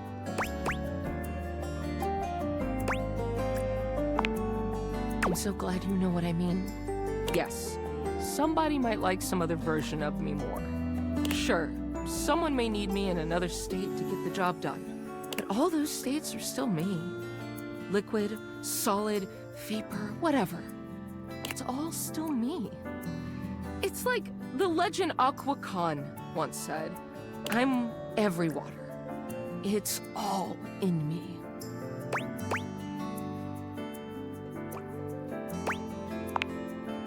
Yes! She exhales, as if steadying herself. Anyway, I don't think I could have had this breakthrough without you. You watched me question myself and everybody around me. I didn't even realize it at the time, but I really let you see the neediest, worst parts of me, and you didn't even care. I know you well, but you barely know me. And still, you let me be me. Her smile grows warmer. There's a new tenderness in her gaze. It means a lot to me. More than I can express. She reaches her hand out to you. I know you intimately, but you've never gotten to know me like that. I just want to show you everything. All of me. Would you like to take a bath with me?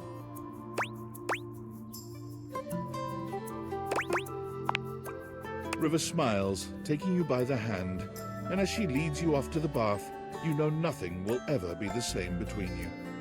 It's not as if the bath itself is a novel experience, but this time it feels like the bath is taking you. The water is perfectly warm, caressing you in your most intimate places with a touch that's both gentle and bold. There's no doubt that when the night ends, the two of you know each other more intimately than you could ever have imagined.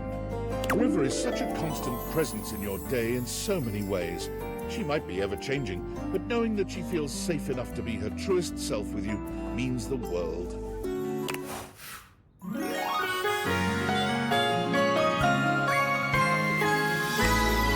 So easy with you.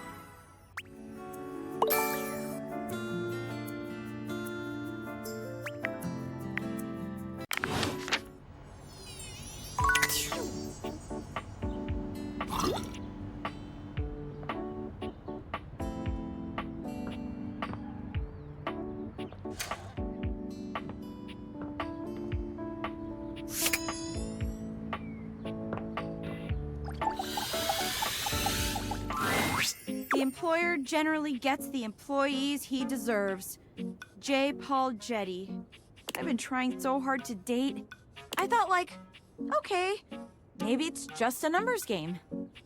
Gotta get some bad dates out of the way to have a good one. And boy, was I wrong. It's okay. I get it now. This is just how it is for someone like me. You get what you get, and you better like it.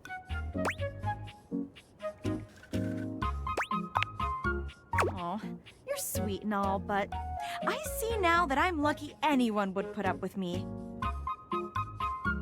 So, I'm just gonna date whoever can stand me.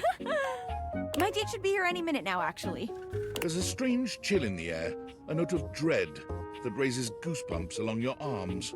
You feel Sinclair before you see him, but he makes his presence known quickly enough. Here comes lovin'! Choo-choo! Love bus comes rattling into the station.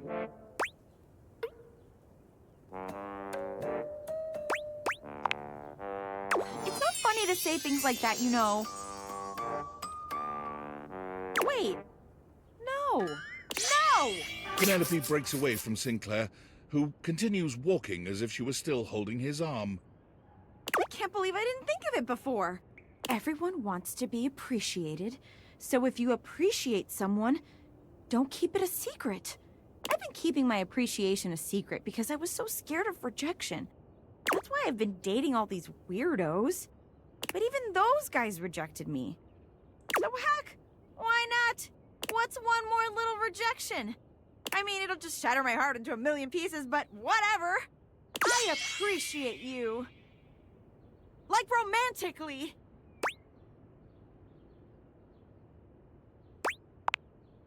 Wow! Yours too? What a coincidence! Wait. Hold on! You're not rejecting me? I made you watch me date all these other objects when you were right there. You know what? No. You will not ruin this one, Penelope. Would you like to maybe go on a date with me?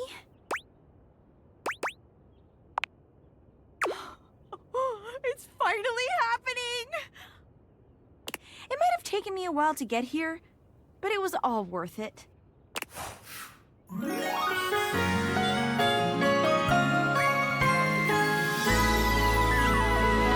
found love!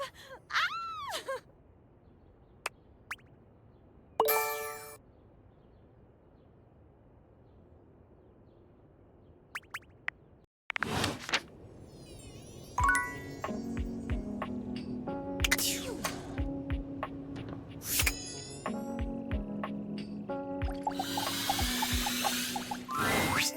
You keep coming in here looking for me. I'm starting to think you like talking to me or something.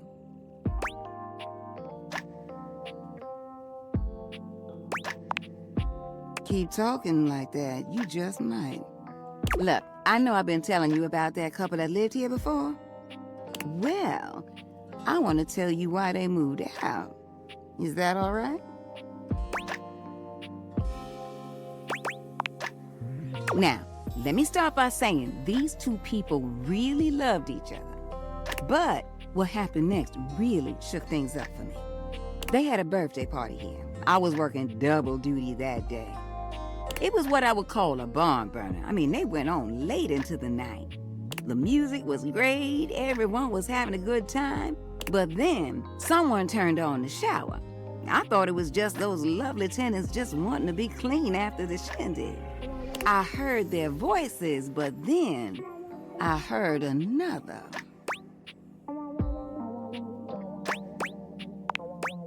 And it was a long shower, too. But that ain't the point.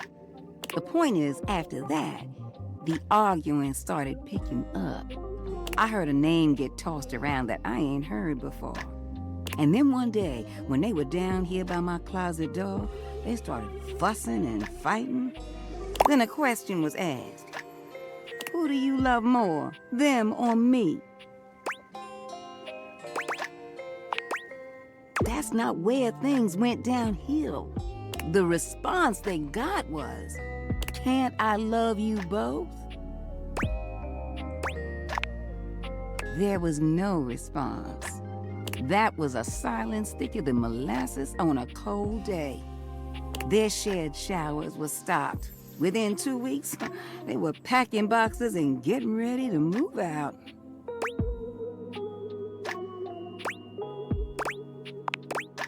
But they didn't cheat or anything. Don't you think they should work it out?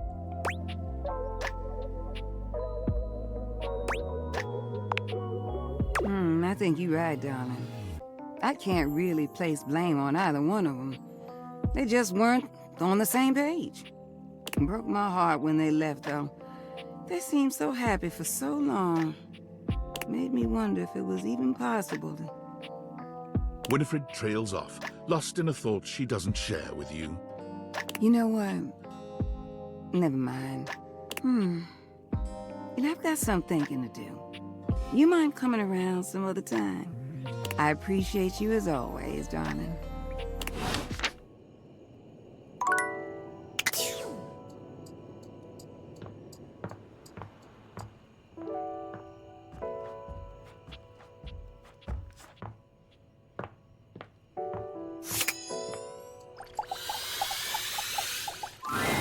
You enter the gym to find Stepford by himself, on the edge of Shelley's broad shoulder. He looks a little bleary-eyed, and he's pacing back and forth. In the pale moonlight, he doesn't quite look like himself.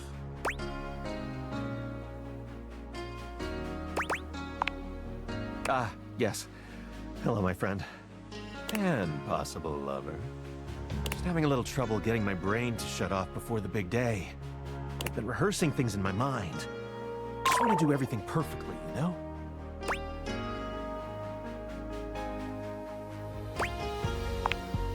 You think so? I guess you're right.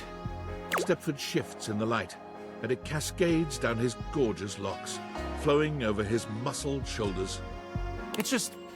I feel so... I don't know. It's strange not spending time looking like a trophy, you know? I mean, I look at myself in this light and I seem so... dull. My golden luster seems to have been replaced entirely by tarnished silver. If I lose that competition, I'll be an utter laughingstock. Would anyone even want a trophy like me?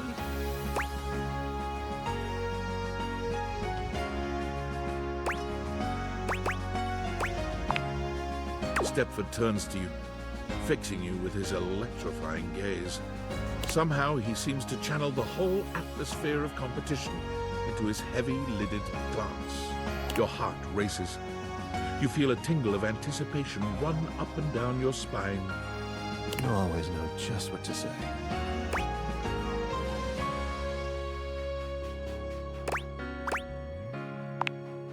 I care about you too.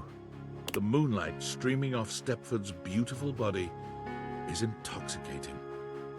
He looks like a Greek god, but with a subtle vulnerability that makes you feel so very needed. He takes a step towards you. Here I am, the night before the biggest contest of my life. And it's all because of you. Now, if only I could get some sleep.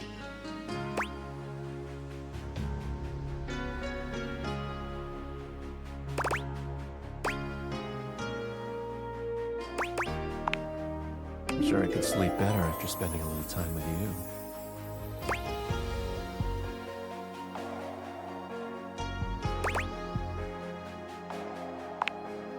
Oh, shucks. So I just need to deal with my anxiety on my own?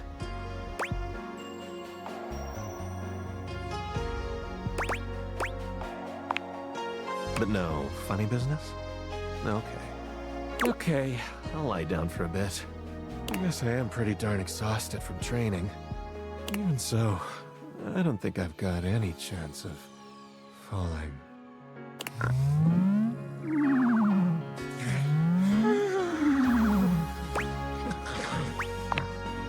Good night, Golden Prince.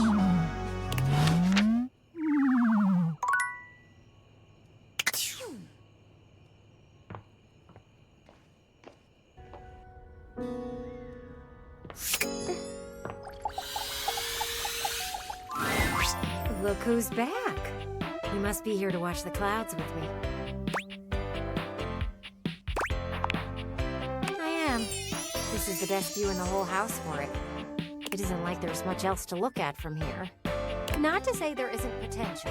You've got that nice lawn, but you never use it. The backyard would be a great place for an event. A picnic, a movie night with friends, anything like that, really. Kind of reminds me of you. It has a lot of potential. Only if you use it, sweetie. Eventually the world stops rewarding potential. You know that, right? I'm really not trying to hurt your feelings by saying these things. I'm just pointing out the truth. The backyard is for entertaining, and you have not done that in a long while. Do you know why I like looking at the clouds? Exactly. Clouds have endless potential. They can move freely and be whatever our minds want them to be. The same could go for you.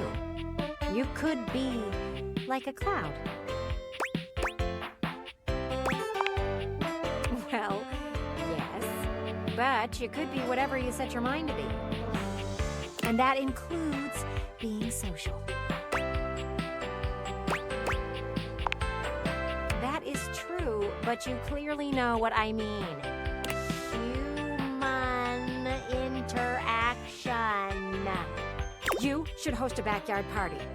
Clearly, you don't know how to entertain people. But let me take care of the planning, and you just worry about the guest list. All your little work friends. Invite them. Oh, like Sam.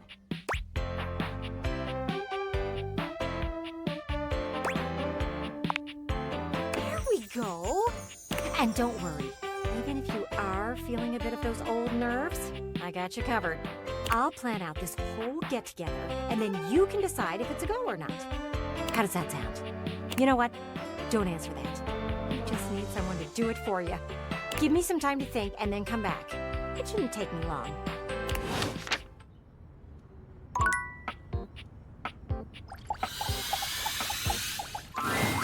The sound of Johnny's distinct vocals and a blast of steam hit you all at once as you enter the bathroom. Amir is wincing, calling out over the noise. Johnny, as vocally blessed as you are, don't you think that is enough for today? Johnny continues singing. You can't tell if he's just not heard Amir or if he's ignoring him.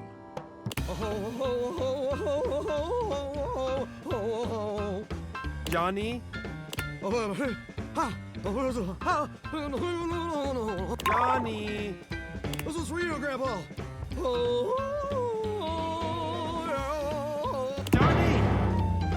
Johnny finally pulls the curtain back, turning to shoot Amir a glare. Hey, what's your deal, shiny fella? Can't you hear I'm rehearsing over here? Yes, I can! That is the problem! We can all hear you! I and everyone else in the bathroom, the bedroom, the attic, the whole house, Johnny! I do not doubt that even the house across the street can hear you.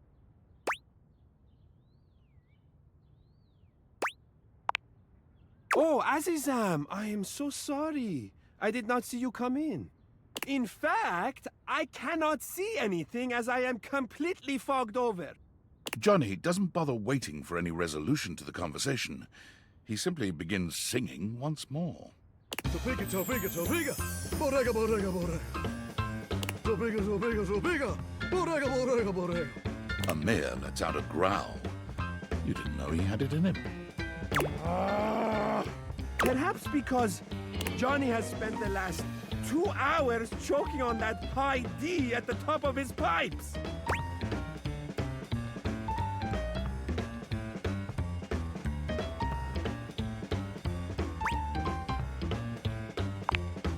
I am dramatic, so that makes sense. Understatement of the year right there, fella. Settle down there, pretty baby. You're just jealous that Volt didn't offer you a spot on the show. Ha! Absurd, of course he did. I simply did not want to steal their spotlight from everyone else, which I could clearly do, so I politely declined. Huh. Well, what would your act even be? No, I have an act, a very good one. Better than your lousy caterwauling. Well, what is it then, Mr. Shiny? It's... I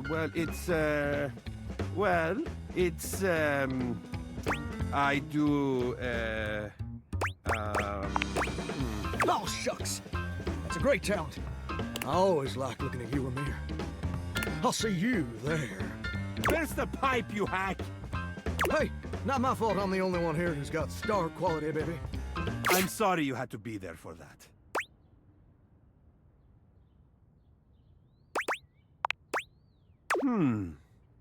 I wonder if you're reveling in my pain. But no, I think you're just being amazing and enjoying what there is to enjoy about something difficult. I love that about you. Obviously, I am a mirror of many talents. Some of them remain hidden even from you. And any one of them would be suited for live entertainment. Perhaps I will make an appearance at the show with your encouragement. And of course, I would be more than happy to give you a demonstration once I've had a chance to dry out.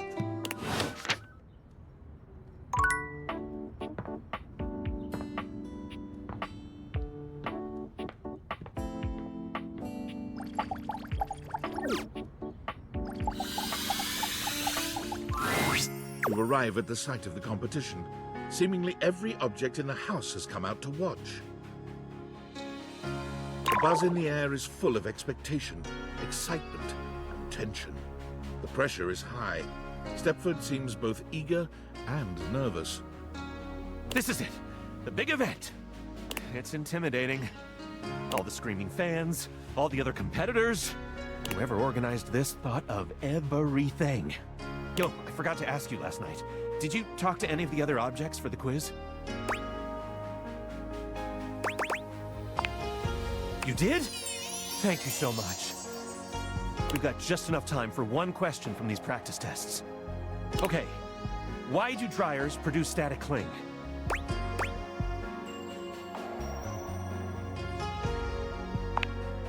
I hope you're right. Okay, time's up. Thank you so much for all your help.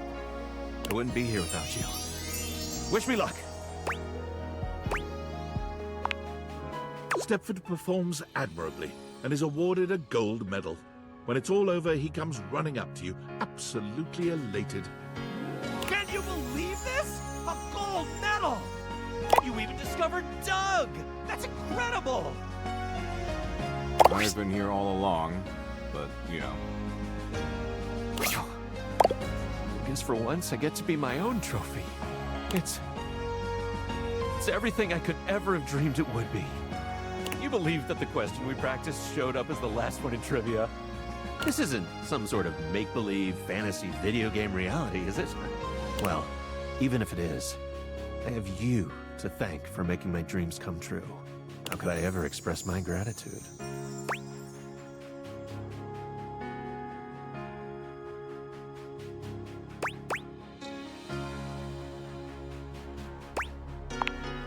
I think maybe it's time we made one of your dreams come true.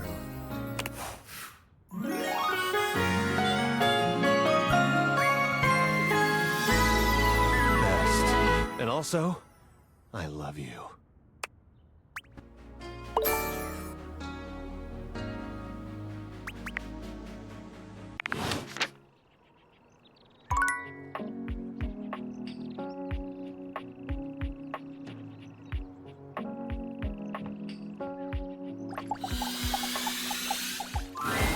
Telly's vibe is completely off today. You've never seen them so low energy. Oh, hey there, spectator. Come to watch my ratings crater? We'll see, devotee. But lately my viewers are totally absentee. Well, don't mind my despair. Just pull up a chair. Or hell, do whatever you want. I really don't care. I'm fine. I'm primo. Now, can we just go watch a show, bro?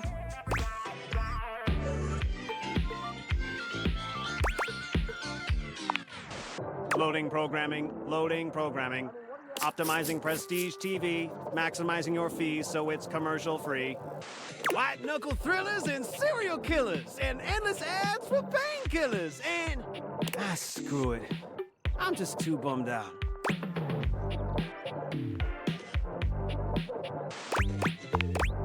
It's over. Smell the odor? That's the entrenched stench of a hostile takeover. All the shows got new owners and the studios are in foreclosure.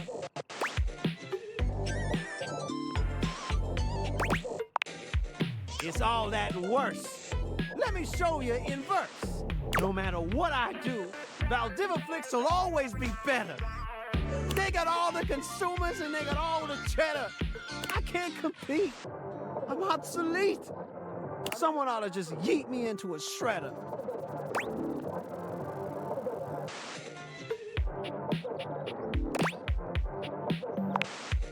$5,000 channels, 15,000 shows, yet no one wants any of those. When I was at the height of my powers, people would gather around me for hours and hours. They'd turn me on and waste a whole day. But between smartphones and streaming, I'm just fading away. Truth is, TV already died a long time ago. And all of us here, we're just basking in the afterglow. I'm not anything anymore. I'm no longer popular. In the end, all I am is an overpriced monitor.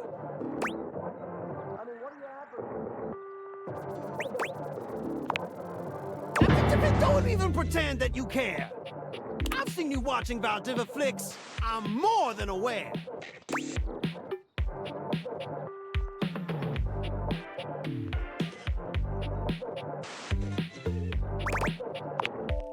Huh.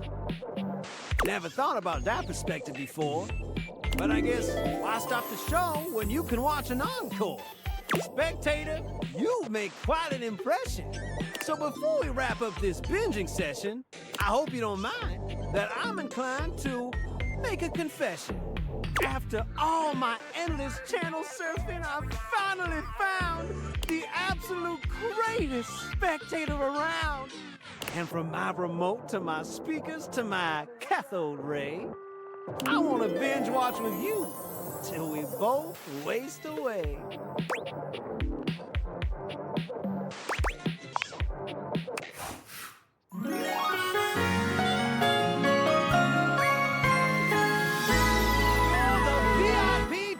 That makes this flat screen scream!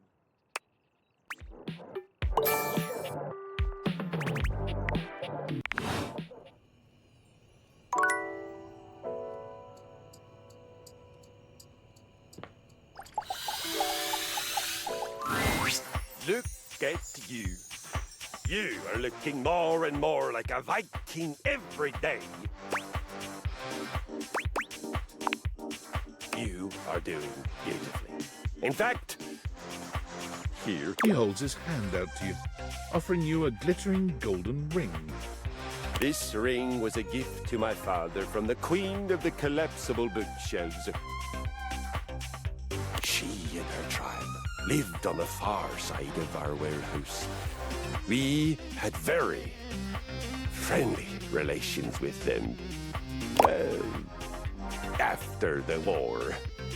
The ring was the sealing of the great treaty of peace between our tribes. I want you to have it in recognition of your dedication and perseverance. It is my honor.